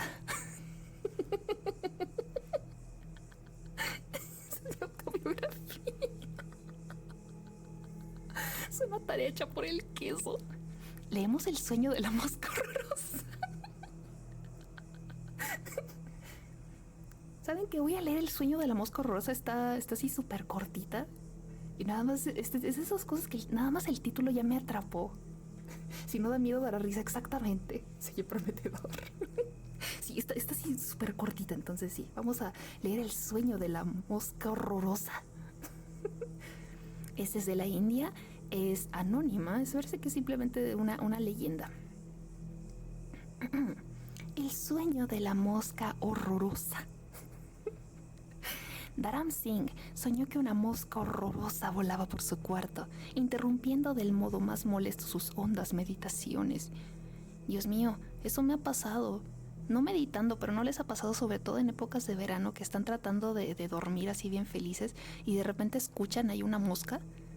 Porque tienen la ventana abierta y se mete una mosca y nada más la escuchan ahí zumbando. O quizá no una mosca, pero sí un mosquito. Dios mío, me ha pasado. Pon esa mosca horrorosa. Ay, verás. María, ¿cómo estás? Muy buenas noches. Dios mío, con esto me puedo identificar completamente. Yo he estado ahí. Enojado, Dharam Singh principió a perseguir al insecto, buscando matarlo para terminar así con sus desagradables zumbidos. Con su posarse aquí y allá, inclusive rozando su cuerpo con su presencia inmunda. Dharam Singh, pese a lo reducido del espacio de su habitación, corrió en una y en otra dirección, sacudiendo los brazos como un poseso, como si él mismo fuera una mosca. Todo aquello fue inútil. Burlonamente posada sobre el marco de marfil del retrato de su amada, la mosca lo miraba venir con sus saltones y monstruosos ojos y esquivaba diestramente sus golpes, para volver a posarse luego a corta distancia y esperar otra furiosa arremetida que daba el mismo resultado. Agotado por su infructuosa persecución, Dharam Singh se despertó respirando fragorosamente. Sobre la mesa de noche se encontraba posada la horrenda mosca, al parecer sin atender a su presencia. De un fuerte golpe, Dharam Singh aplastó al insecto, acabando con él. Una masa grisácea era todo lo que quedaba de la mosca. Apenas una mancha muy pequeña contra la madera del mueble. Dharam Singh se preguntó qué había hecho realmente. Si había matado a una simple mosca o a uno de sus sueños.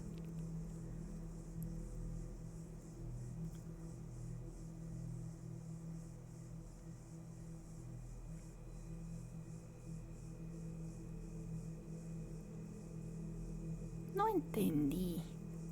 ¿Asuntos internos sabía que le tendía una trampa?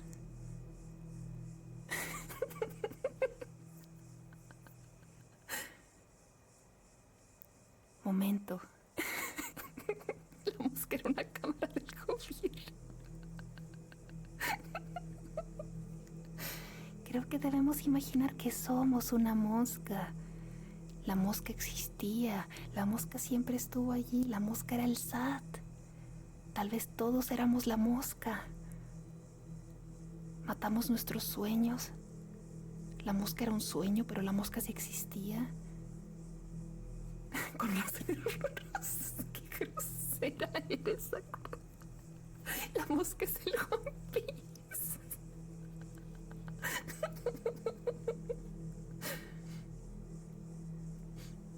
Los drones avanzados.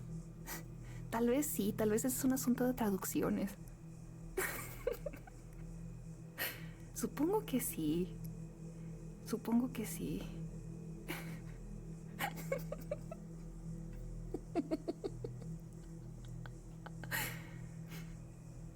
Pero la verdad es que sí, cuando hay una mosca ahí que te molesta en la noche, cuando quieres dormir, bueno, en la noche suele ser en el día, cuando solo lo único que quieres hacer es dormir, sí da mucho miedo, no sabes dónde ha estado esa mosca, no sabes si te va a contagiar de algo, no sabes qué pretende, ya ven cómo se frotan las manos las moscas, así como que sí, no sabes qué planea esa mosca malvada. Yo maté una mosca hoy. Acabaste con sus planes malvados de mosca. Cuando estás comiendo y llegar y separar la comida, qué asco. Exactamente, no sabes dónde ha estado esa mosca antes. Y eso sí es de terror, la verdad. Mugrosas moscas cumplen una función extremadamente importante en el ecosistema, pero que se mantengan alejadas de mí, por favor. Es de que sí, ya sé que son las encargadas de la descomposición de absolutamente todo. Y sin moscas no sé qué haríamos, pero pero alejadas de mí, por favor, señoras moscas. Fuera de mi basura, por favor. Yo sé dónde están las moscas que se paran en mi comida. Mataste tus sueños. Ay, Dios mío. Están bien extrañas estas historias, digo. Tengo muchas preguntas con la mosca horrorosa. Tengo demasiadas preguntas que tal vez nunca tengan una respuesta real. ¿Qué significa realmente mosca horrorosa?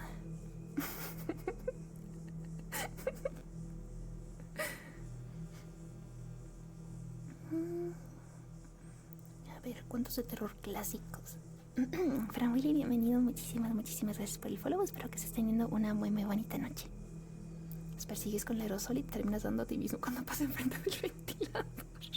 Te autofumigas.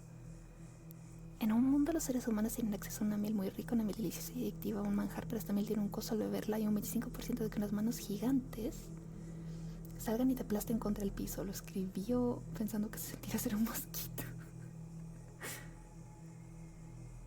A ver, tenemos aquí unos cuentos clásicos, ¿no? Que esos están más larguitos. No, esos están bastante más largos. Tenemos cuentos aquí de... Tenemos cuentos de Edgar Allan Poe, pero esos están considerablemente más largos. Sí les he contado la historia de cuando estaba... Bueno, sí se las he contado, ¿no? Pero para quienes no han escuchado esa historia clásica, cuando estaba chiquita me gustaba leer mucho. Aprendí a leer cuando estaba bastante chiquita y desde ese momento empecé a leer todos los libros que habían en casa. Y uno de esos libros era Narraciones Extraordinarias de Edgar Allan Poe. El asunto es de que cuando vi esos... estos son cuentos, por supuesto que esos son cuentos. Entonces a mis 6 años agarré ese libro y empecé me fui al índice. Y uno decía El gato negro y dije, a mí me gustan mucho los gatos, voy a leer este cuento. Claramente esto es un cuento para niños de mi edad. Y llegué hasta la mitad. Y fue en ese momento cuando me decir desde el principio, este cuento está como raro, ¿no? Pero oye, si no lo he leído, no les voy a dar spoilers como tal. Pero llegué hasta una parte donde al gato le pasa algo muy malo. Y me puse a llorar. Y le dije a mi mamá mamá, le pasó algo muy feo al gato. Y fue donde Tlacomé me dijo, ¿por qué estás leyendo esto? Esto no es para niños. Y eso es lo que pasa cuando no tienes supervisión parental. Tuve un trauma con ese libro y no lo quise volver a tocar hasta que ya estaba más grande y me volví una tlacuacha pseudogótica. Y ahí sí lo leí completo. Le dio sueño y al gato solo le gustan las croquetas. Eran tan ricos que se forzó la vista. Visualmente los chicos vampiros. Los góticos de South Park. Sí, Hinako chiquita como de 12 años y era como los góticos de South Park. Más o menos como la misma energía. Exactamente, decía que eran cuentos. Es decir, decía que eran cuentos porque no eran como los cuentos que yo esperaba. Estaba en la misma colección de libros que otros cuentos y yo esperaba que fueran exactamente iguales, pero pues no eran así y fue un choque bastante grande para mí, yo de 6 años. Uy, mi gato se estaba peleando con un gato negro, ¿sabe qué de mal augurio? No. Tenemos una compilación aquí que es de cuentos chilenos de terror, misterio y fantasía. Vamos a buscar es una antología bastante grande, así que vamos a ver qué encontramos aquí. Uno cortito. Vamos a buscar uno cortito. Hay uno que se llama La Rata. Hay uno que se llama Hoy está bien largo, rayos. Está demasiado largo el de La Rata, rayos. ¿Por qué están tan largos? Necesito que estén cortitos para poder leerlos aquí. Con Tiner, no con Tiner. Con aerosol tampoco, biográfico no. Qué obsesión con La Rata con Tiner.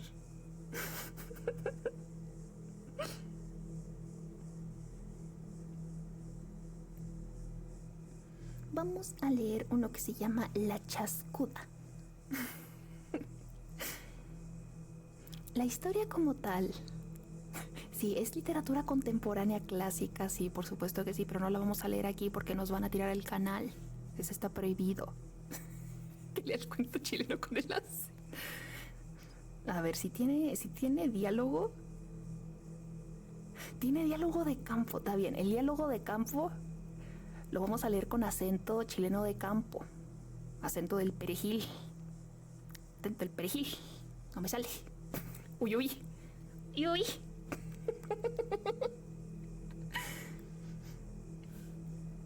Me recuerda a Cass.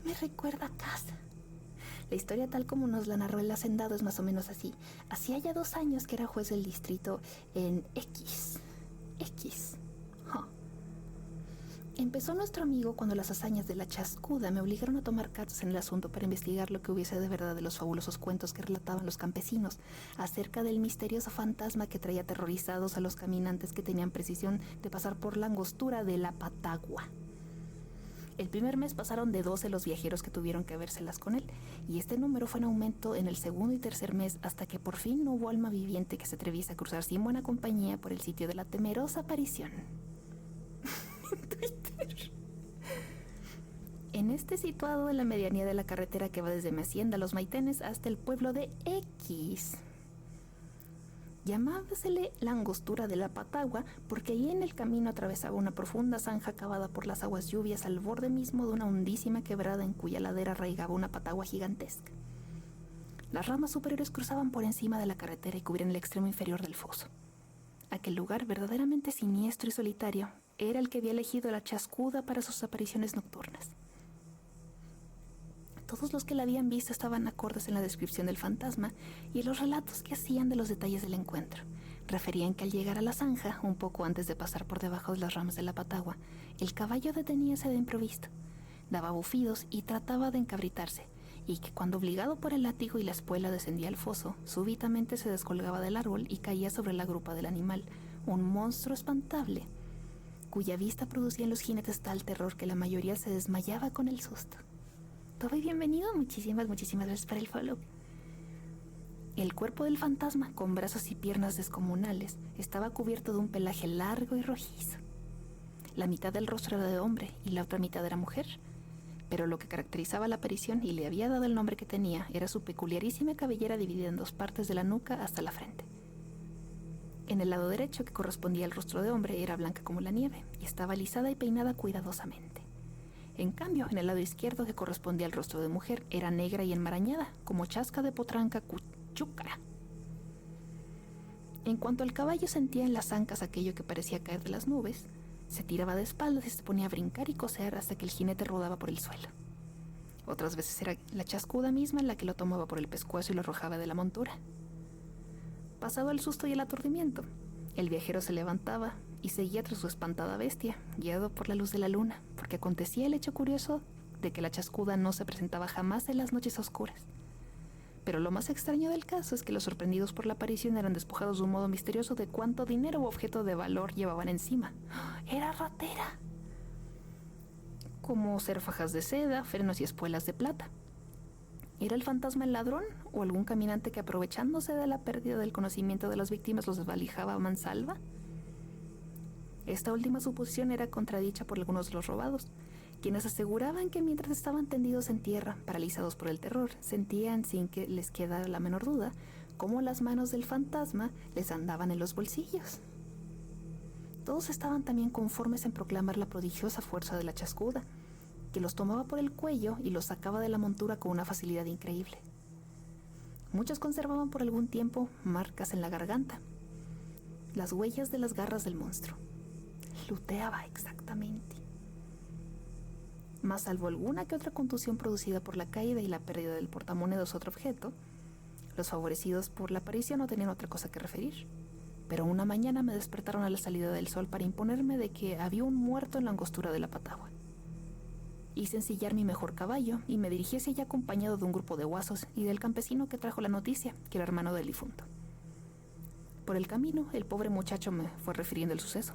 Estaba durmiendo, me dijo, cuando lo despertó el ladrido de los perros y el galope de un caballo que venía a escape por la carretera. Al enfrentar el rancho se detuvo lanzando resoplidos y relinchos. Abrió entonces el ventanillo que daba al camino y distinguió a la luz de la luna un caballo ensillado y sin jinete en el que reconocí inmediatamente el alazán de su hermano. Se vistió a toda prisa, temiendo una desgracia, y se dirigió al encuentro del animal. Este, que parecía muy asustado, no lo dejaba aproximarse, y solo con gran trabajo pudo poner pie en el estribo y colocarse sobre la montura, lanzándose enseguida a toda rienda en la dirección traída por la azorada bestia. Un presentimiento le decía que en la angostura de la patagua iba a encontrar la razón del por qué el alazán había llegado a casa sin jinete. Y por desgracia este presentimiento se vio muy luego confirmado. En cuanto hubo llegado al declive de la zanja, el caballo se negó tenazmente a seguir adelante. Se desmontó, sacó la manca del arzón y la colocó en las patas delanteras del animal. Hecho esto, bajó por la pendiente y lo primero que se presentó a su vista fue el bulto de un hombre tendido de espaldas en el foso. Era Pancho, su hermano menor, que aún no cumplía 18 años. Lo tomó en sus brazos y lo sacó afuera para examinarlo a la luz de la luna. Respiraba aún. Lo llamó repetidas veces. ¡Pancho! ¡Pancho! Hasta que el joven abrió los ojos y lo reconoció. Sin duda porque le apretó las manos y después de algunos esfuerzos consiguió murmurar débilmente. Fue la chacuda, hermano. Enseguida abrió la boca, lanzó un quejido y expiró. Apenas se convenció de que estaba muerto, montó a caballo y fue esa misma noche a denunciarme lo ocurrido. Le pregunté si el cadáver presentaba señales de golpes o heridas. Me contestó que nada había visto, pero que al difunto le faltaban las espuelas que eran de plata y la faja de seda de la cintura. Tampoco tenía el portamonedas en el que debía estar el producto de la venta de unas riendas que había llevado aquella mañana a la población. Estaba el sol bastante alto cuando llegamos junto al cadáver. Como dijera el campesino, no tenía en el cuerpo señales de violencia. Se murió del susto, decían mis acompañantes. Pero yo tenía otra opinión que un atento examen confirmó plenamente. El desgraciado muchacho, sea consecuencia de la caída o de otra causa, tenía rota la columna vertebral. Mientras improvisaba una parihuela para conducir al muerto, me ocupé en hacer una inspección del terreno. Hasta entonces no había dado gran importancia a las hazañas de la chascuda. Pero esta última había pasado los límites de mi indiferencia al respecto y estaba decidido a emplear la mayor actividad para descubrir al asesino y castigar de una vez por todas sus innumerables fechorías. Desde el primer momento me convencí de que aquel era un asunto oscuro muy difícil de desenredar. Yendo de los Maitenes, es decir, de oriente a poniente, en una extensión de 2 leguas el camino bordeaba la orilla izquierda de la quebrada del Canelo, que solo se podía cruzar por un puente situado a 3/4 de legua de la angostura de la Patagua. Siguiendo desde ahí el curso de las aguas, había un vado a 1 legua de distancia. Exceptuando el vado y el puente, la quebrada era absolutamente infranqueable por otro punto. Todo el terreno recorrido por el camino, hasta muchas cuadras hacia el sur, estaba formado por desnudos lomajes donde no se veía ni un árbol ni un matorral. Solo en el lugar en el que aparecía el fantasma, una escarpada colina en forma de espolón se avanzaba hacia la quebrada, obligando a la carretera a estrecharse en aquel sitio y cruzar el foso. El paraje elegido por la chascuda para sus asaltos se presentaba admirablemente para una emboscada. No había medio de eludir aquel mal paso. Me asomé al borde de la quebrada y examiné la viejísima patagua, cuyo copudo ramaje cubría como un toldo el pequeño barranco que cortaba la carretera. Su grueso y nudoso tronco destacábase del flanco de la quebrada a 10 metros bajo mis pies. Desde allí hasta la espesa y verde maraña de las quilas, debajo de las cuales se deslizaba el arroyo, otros 30 metros a lo menos. Solo se veían en el muro liso, cortado a pique, algunos boquis y espinos raquíticos. En el lado opuesto de la quebrada, la vertiente desaparecía bajo un espeso bosque de robles, de péumos y de rayanes. El resultado de esta inspección vino a confirmarme en la creencia de que solo los pájaros podían salvar aquella enorme depresión del terreno. Tenía ya un hecho cierto. El forajido no podía venir ni huir por ese lado. Para llegar hasta la patagua y para alejarse de ella tenía forzosamente que atravesar un espacio descubierto y liso como la palma de la mano. Nada más fácil entonces que ocultarse en el barranco y echarle la zarpa cuando se presentase a ejercer su lucrativo oficio. Este plan me pareció magnífico y decidí ponerlo en práctica esa misma noche.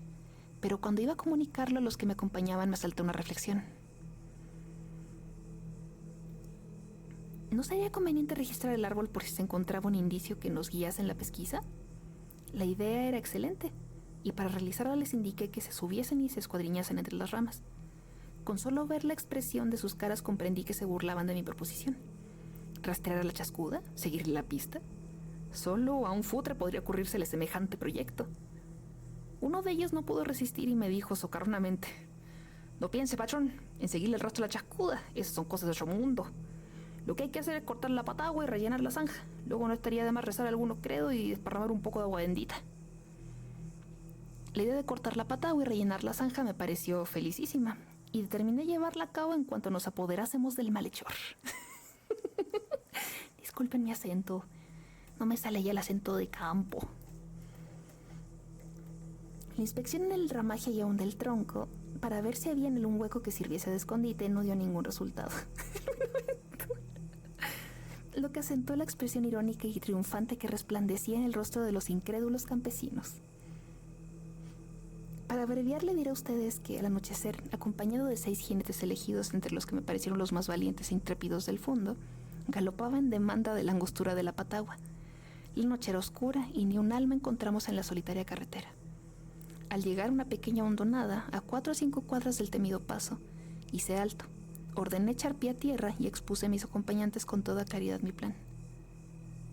2 se quedarían al cuidado de los caballos y los otros 4 marcharían al sitio de la aparición, donde se ocultarían lo mejor que pudiesen en los repliegues del barranco. Enseguida yo, caballero en el mulato, fingiéndome un caminante cualquiera, cruzaría por debajo de la Patagua, y muy torpes deberíamos ser en caso de que apareciera la chascuda para dejarla escapar. Contra de lo que yo esperaba, este magnífico plan no despertó el menor entusiasmo entre mis oyentes. Mudos e inmóviles como postes se quedaron cuando ordené. Campesino divorciado de 45 años. Vamos, muchachos, entregue la rienda a Venancio y a José y caminen sin ruido hacia la zanja. Una vez allí, agazápense bien en la sombra de la colina y descuélguense por la parte de arriba del barranco. De ese modo, si la chascuda ya está, como me parece emboscada de la Patagua, no podrá verlos, pero podría sentirlos, por lo cual recomiendo la mayor prudencia. Apenas hubo concluido, se dejó ir un murmullo de descontento y percibí claramente estas palabras dichas entre dientes. No, yo no voy, yo tampoco. No, ni yo. Sentí que se me subía la sangre a la cabeza. Y les dije, con voz contenida pero temblorosa de cólera: cobardes, van a ejecutar inmediatamente mis órdenes. ¡Ay del que desobedezca! Ninguno se movió. Acostumbrado a que cumpliera mis mandatos al pie de la letra, bastándome a veces fruncir el ceño para que el más osado de ellos se echase a temblar, casi no podía concebir tal desacato, y ciego de rabia empuñé la huasca y empecé a repartir azotes a diestra y siniestra. Cuando cansado bajé el brazo, una voz que conocí ser la de Pedro me dijo: «Pachón, llévenme a donde está la cuadrilla del cole Chicharra y aunque seamos 1 contra 10 no recularemos carta. Una cosa son duende y ánima en pena y otra hombre de carne y hueso. Un cristiano no debe ponerse a cazar fantasmas. Las cosas del otro mundo son sagradas, patrón, y el que se mete con ella tienta a Dios, nuestro Señor, que permite las apariciones». Me calmé un tanto y traté de convencerlos de lo infundado de sus temores. Mas todo fue completamente inútil. Ni ofrecimiento ni amenazas dieron el menor resultado. La superstición era en ellos más fuerte que las más tentadoras promesas. A todas mis instancias solo respondían: «¡A caballo, patrón!». Rabioso por este contratiempo, me empiné en los estribos y les dije con un tono preñado de amenazas: «Está bien, a tú de cobardes, mañana ajustaremos cuenta». Y volviendo riendas me encaminé resueltamente a la angostura de la Patagua. Apenas me había alejado un poco cuando oí a mis espaldas la voz suplicante de José, mi sirviente de confianza, que me decía: «Patrón, patroncito, vuélvase por Dios, la chascuda del diablo mismito. Venancio le vio la otra noche en los cuernos y la cola». Tiré de las riendas y me volví rabioso. «Alto aquí, canalla», proferí, «al que se venga de atrás lo mato como un perro». Y prometiéndome hacerles pagar bien cara su deserción, emprendí de nuevo la marcha. En ese momento apareció la luna iluminando brillantemente la campiña. Delante de mí, al pie de la escarpada colina, vi destacarse las ramas superiores de la Patagua. A medida que me acercaba el camino saliendo de la hondonada, el negro follaje del árbol elevase poco a poco dominando el desolado paisaje. Una reflexión nada grata, por cierto, me asaltó en ese momento. Pensé que si la famosa chascuda estaba ya al acecho, no podía menos que verme desde su observatorio. En el sombrío ramaje. Mas mi solución era irrevocable. Sucediera lo que sucediera, yo intentaría la aventura de pasar bajo el siniestro toldo, aunque supiese que el diablo en persona iba a descolgárseme encima. Aumentaba mi valor la proximidad de mi gente, que estaba seguro acudiría a mi auxilio a la primera señal. Para mí no había duda que el nocturno saltante era algún vecino de los alrededores que se disfrazaba de fantasma para aterrar a las víctimas con la visión de su espantable vestimenta, la cual le permitía desvalijarlo sin los riesgos de la violencia, que la violencia trae generalmente consigo. Mientras refrenaba la cabalgadura, manteniéndolo al paso, iba mentalmente elaborando un plan de ataque y de defensa. Confiado en mis buenas piernas de jinete y en el brioso animal que me conducía, contaba con no dejarme sorprender por la espalda. Descendería el barranco ido alerta y ojo visor, y al más leve crujido del ramaje clavaría espuelas y cruzaría la zanja como un relámpago. Muy lista debía ser la chascuda si lograba caer sobre la grupa del caballo como era, según se decía, su modo habitual de cometer. Además del revólver, llevaba en el arzón delantero un afilado machete, arma que me parecía la más apropiada para un combate cuerpo a cuerpo con adversario que nos ataca de improviso. Dios mío, llevaba un machete para pelear con el diablo en el cerro, literalmente. Hi, Red Pyramid, how are you? Aunque no soy cobarde, a medida que me acercaba al temido sitio, una extraña angustia me oprimía el pecho. Experimentaba una sequedad en la garganta y el corazón me palpitaba con fuerza. Llegado al borde de la barranca y antes de empezar el descenso, escudriñé el espeso follaje. Por más que miré y remiré, nada observé de sospechoso. Ni una hoja se movía en el árbol. Más la calma, la soledad y el medroso silencio de aquel paraje embargáronme de tal modo el ánimo, que estuve a punto de torcer riendas y abandonar definitivamente la empresa. Pero esto solo fue cosa de un segundo. Me firmé los estribos, desnudé el machete y clavando las espuelas en los ijares del caballo me precipité en la barranca. De lo que pasó enseguida solo conservo un recuerdo confuso. Apenas me encontré debajo de la patagua sentí que un enorme peso caía sobre mis hombros. Antes de que me diera cuenta exacta de la agresión, el mulato se levantó de manos y se tiró de espaldas. Me pareció que mi cabeza chocaba con algo blando y una espesa niebla veló mi vista. Mas no perdí de todo el conocimiento, pues sentí como unas manos ágiles me andaban en las ropas y me registraban los bolsillos. De pronto, haciendo un enorme esfuerzo, vencí aquella especie de sopor y me incorporé. Un espectáculo extraordinario se presentó a mis ojos. Sobre el borde opuesto del barranco vi una extraña y horrible figura, en la cual reconocí a la chascuda tal como me la pintaran los campesinos. Mientras buscaba febrilmente el revólver o el machete, el fantasma se asió de una rama e izándose como una acróbata desapareció entre el follaje. Permanecí durante algún tiempo inmóvil y aturdido, hasta que de pronto un galope furioso me sacó de mi atolondramiento. Eran José, Venancio y los demás que gritaban: ¡Patrón! ¡Patrón! Me levanté de un brinco y salí a su encuentro. Me enterneció la alegría de los pobres muchachos.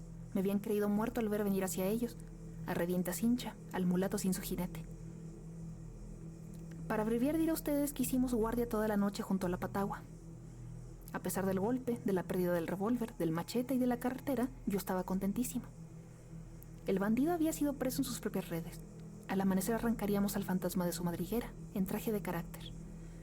¿Cómo me iba a reír al presentárselo a Venancio, tomado de una oreja? Toma, aquí tienes al diablo que viste la otra noche. Pueden pues imaginarse el desconcierto que se apoderó de mí cuando al salir el sol se registró el árbol y no se encontró en él nada. Absolutamente nada, ni siquiera una lagartija. Yo mismo recorrí el tronco de arriba abajo buscando algún hueco, algún escondrijo, alguna trampa, pero tuve que rendirme a la evidencia. La chascuda se había desvanecido sin dejar tras de sí la menor huella como un auténtico y legítimo fantasma. Por primera vez dudé de la percepción de mis sentidos, y aún creí que el golpe en la cabeza había perturbado mis facultades. Era tan inverosímil, tan extraordinario lo que me pasaba que por un instante temí volverme loco. Y quién sabe hasta dónde hubiese llegado mi trastorno y el desequilibrio de mis ideas si no recibiese ese mismo día aviso de que mi padre estaba gravemente enfermo en la capital de la provincia. Abandoné precipitadamente el fundo y no regresé a él sino mes y medio después.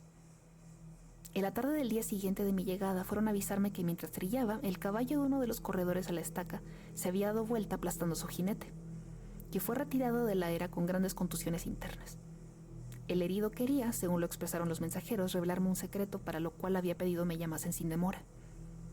Cuando llegué, el enfermo parecía muy decaído, pero al verme se reanimó. Sus primeras palabras fueron: ¿se acuerda de mí, patrón? Lo miré atentamente y a pesar de lo demudado del semblante reconocí en aquel hombre al hermano del muchacho que vi una mañana muerto en la angostura de la patagua. Hice un signo de asentimiento y el moribundo con voz débil continuó: lo que tengo que decirle es que Araco según me vi en unas carreras a un individuo cuya cara me la desconocía. Mientras topeábamos, la vara le divisé amarrada en la cintura una faja de seda igual a la de mi hermano. El color era el mismo y hasta tenía la misma mancha negruzca en la flecada. Mientras más miraba aquella prenda, más seguro estaba de no equivocarme. Él debió sin duda sorprender mis miradas porque desde ese momento empezó a esquivarse de mí, yéndose por otro lado. Las noticias que me dieron me dejaron muy caviloso y atando cabos se me ocurrió de repente una idea que fue como una corazonada. Sin perder tiempo me fui a la angostura de la patagua para ver si había acertado mi sospecha. Me encaramé en el árbol y después de registrar un rato las ramas bajas del lado contrario del camino, encontré lo que buscaba. Entre los dos ganchos, muy junto, había un trozo de boqui que parecía que había crecido ahí, pero nomás raspé con la uña y encontré la cabeza de un clavo en uno de los lados. Miré delante de mí y ya supe todo. Frente a la angostura, en el otro lado de la quebrada, ahí como usted sabe, hay un roble y la rama más alta queda muy cerca de la copa de la patagua. No tuve que saber más para saber dónde estaba el columpio. Las palabras del herido fueron para mí un rayo de luz. Lo miré ansiosamente y él con voz débil prosiguió. Me fui para la casa, busqué un coligüe largo y fuerte y en una de sus puntas aseguré un viejo yatagán que mi hermano tenía siempre en la cabecera de la cama. Volví al tiro a la patagua y coloqué la gila entre los dos ganchos, apuntando el ramaje del roble. Una rosadura en el yoki me indicaba justo donde el columpio venía a chocar con la carga. Calculé con la punta del yatagán que quedara a la altura del estómago y le amarré una última mano y me fui esperando que llegara la noche y justo había luna llena. Ahora que sabía que la chascuda no era un espíritu del otro mundo, la idea de la venganza no me dejaba sosegar. Esa tarde la pasé en el campo y antes de que anocheciera de todo, ya estaba oculto cerca de la barranca. En cuanto salió la luna, mis ojos se clavaron en el ramaje del roble. Veía perfectamente el claro que había entre los dos árboles y esperaba lo que iba a suceder con el corazón palpitante de miedo y angustia. Poco a poco fue elevándose la luna en el ciclo despejado, lleno de estrellas, y empezaba ya a cansarme cuando me pareció oír muy lejos el galope de un caballo en la carretera. Me volví hacia el roble, y en el mismo momento un gran bulto salió entre sus ramas y cruzó el claro en dirección a la patagua como un pájaro gigantesco. Fue algo como un relámpago. Oí un grito horrible. Los cabellos se me erizaron y eché a correr desatentado, perseguido por aquel espantoso alarido que desde aquella noche maldita no ha cesado de atormentarme. Al llegar a ese punto cayó el enfermo, y aunque hizo algunos esfuerzos para continuar, no pudo conseguirlo. Había entrado en agonía. Para que ustedes comprendan mejor el relato del moribundo, díjonos nuestro huésped, bueno es que sepan que había sido años atrás descortezador de tingues en la sierra de Nahuelbuta. Su oficio de linguero lo había familiarizado con el puente columpio que usan los que habitan en los bosques para salvar las quebradas. Un procedimiento sencillo e ingenioso permite fijar automáticamente el columpio en el punto de llegada, quedando listo para el regreso. Cuando la faja de seda lo hizo fijar la atención al desconocido, una de las noticias que de él obtuvo fue que también había sido linguero. A este dato revelador había que agregar que había levantado su vivienda frente a la angostura de la patagua, en la vertiente opuesta de la quebrada del Canelo, en una fecha que coincidía con las primeras apariciones del fantasma. Estos hechos y otros de menor importancia, según averigué después, fueron los que despertaron las sospechas del astuto campesino y lo llevaron a descubrir el misterio. Para terminar esa larga historia, solo me falta referirles que aquella misma tarde, después de grandes fatigas, atando por sus extremidades una docena de lazos, se consiguió llegar al fondo de la quebrada y extraer el cadáver. Aunque en estado de extrema descomposición, como las malezas lo habían protegido de las aves de rapiña, estaba más o menos intacto. Conservaba su ridícula vestimenta, una especie de túnica de piel de carnero, teñida de anilina roja, y la grosera peluca de crines de caballo, blancos en un lado y negros en el otro, que le había valido su famoso nombre. Un mohoso yatagán, con un trozo de coligüe atado a la empuñadura, atravesaba de parte a parte el enorme cuerpo por encima de la tercera costilla. Agüita.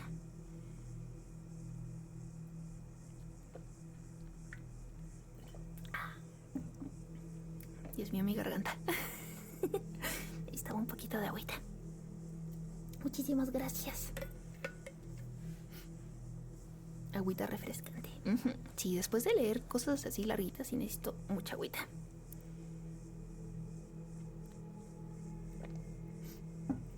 Eso me hace pensar cuántas de las historias que surgían mucho en el campo de fantasmas y de apariciones realmente eran rateros. Me hace pensar. Yo cuando estaba chiquita le tenía mucho miedo a una criatura que se ve en el campo, en el centro de Chile, que se conoce como el tuetué. Entonces era un tipo, efectivamente. Cuando estaba chiquita sí le tenía mucho miedo al tuetué. No le tenía mucho miedo a los fantasmas ni nada, pero le tenía mucho miedo al tuetué. El tuetué es una leyenda del centro de Chile. El tuetué es un brujo. Básicamente es como un nahual.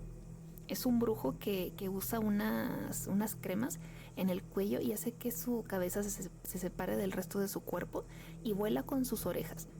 Y va gritando por el cielo. Y en teoría, si escuchas el tuetué, que tiene un grito muy particular, significa que alguien de esa casa va a fallecer. Entonces, cuando yo estaba chiquita, le tenía mucho, mucho miedo al tuetué.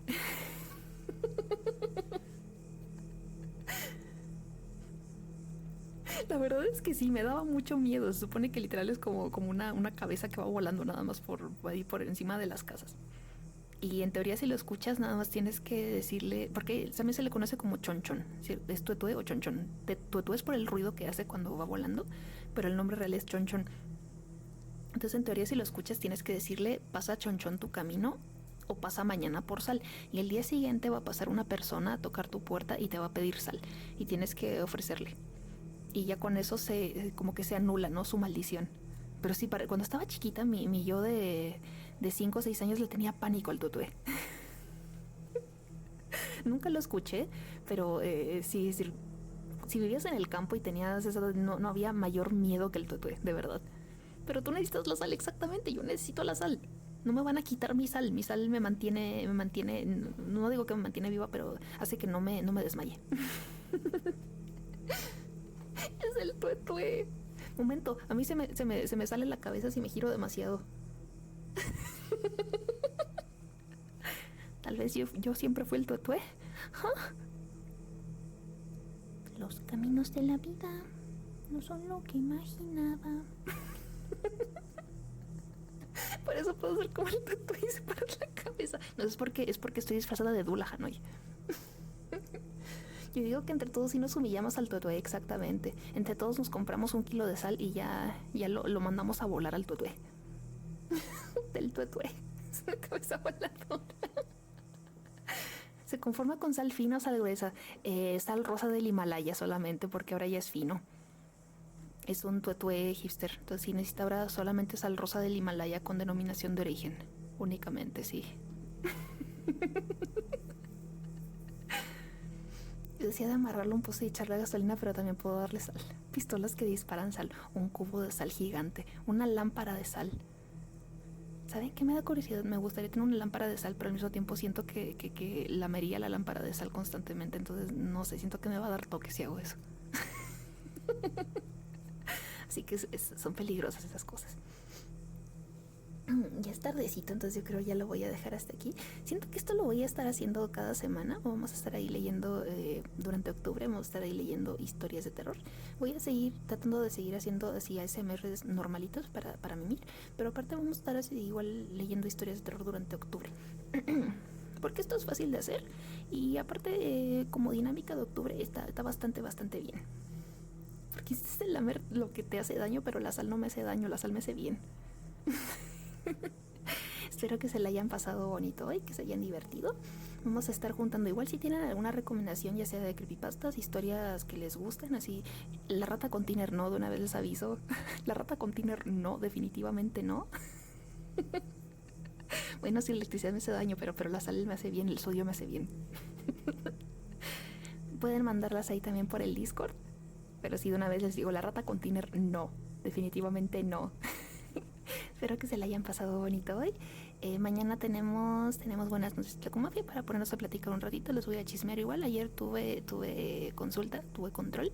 Me fue bastante bien. Igual más o menos les puse un poquito de cómo me fue en el Twitter, pero pues igual para chismear un poquito más. Igual para ponernos un poco al corriente de la semana. Sí, también de ese puede decir lo que gusten, que vaya con la temática de aquí de octubre del mes. Todo vale. Sí, la rata no es gracioso, pero la rata no va dentro de las líneas de contenido de aquí de Twitch, así que no se puede la rata con tiner. Cuídense mucho, espero que se la hayan pasado bonito hoy y nos vemos entonces mañana en la noche para platicar un ratito. Cuídense mucho, se les quiero un montón. Está Michi ahorita haciendo stream, ¿verdad? Vamos entonces a hacerle reír. Nada más, ¿sí está ahorita Michi haciendo stream? ¿Ya empezó o todavía no empieza? Ah, sí, ya empezó. Vamos entonces a hacerle reír a Michi. Nada más bajen un poquito el volumen para que no suene tan fuerte, ¿no? No me había llegado la notificación. Sí, ya está. Vamos a hacer entonces raid a Michi. Bajen un poquito el volumen antes de ponerle para irse la raid, ¿no? Así que nada más le pongo ahí anuncio, bajen un poquito el volumen. Chico, vete. Pórtense muy muy bien y nos vemos entonces mañana a las 8 de la noche para platicar un ratito. Cuídense mucho, nos vemos. Adiós, adiós. Creo que la raid me asuste para el final. Cuídense mucho, adiós.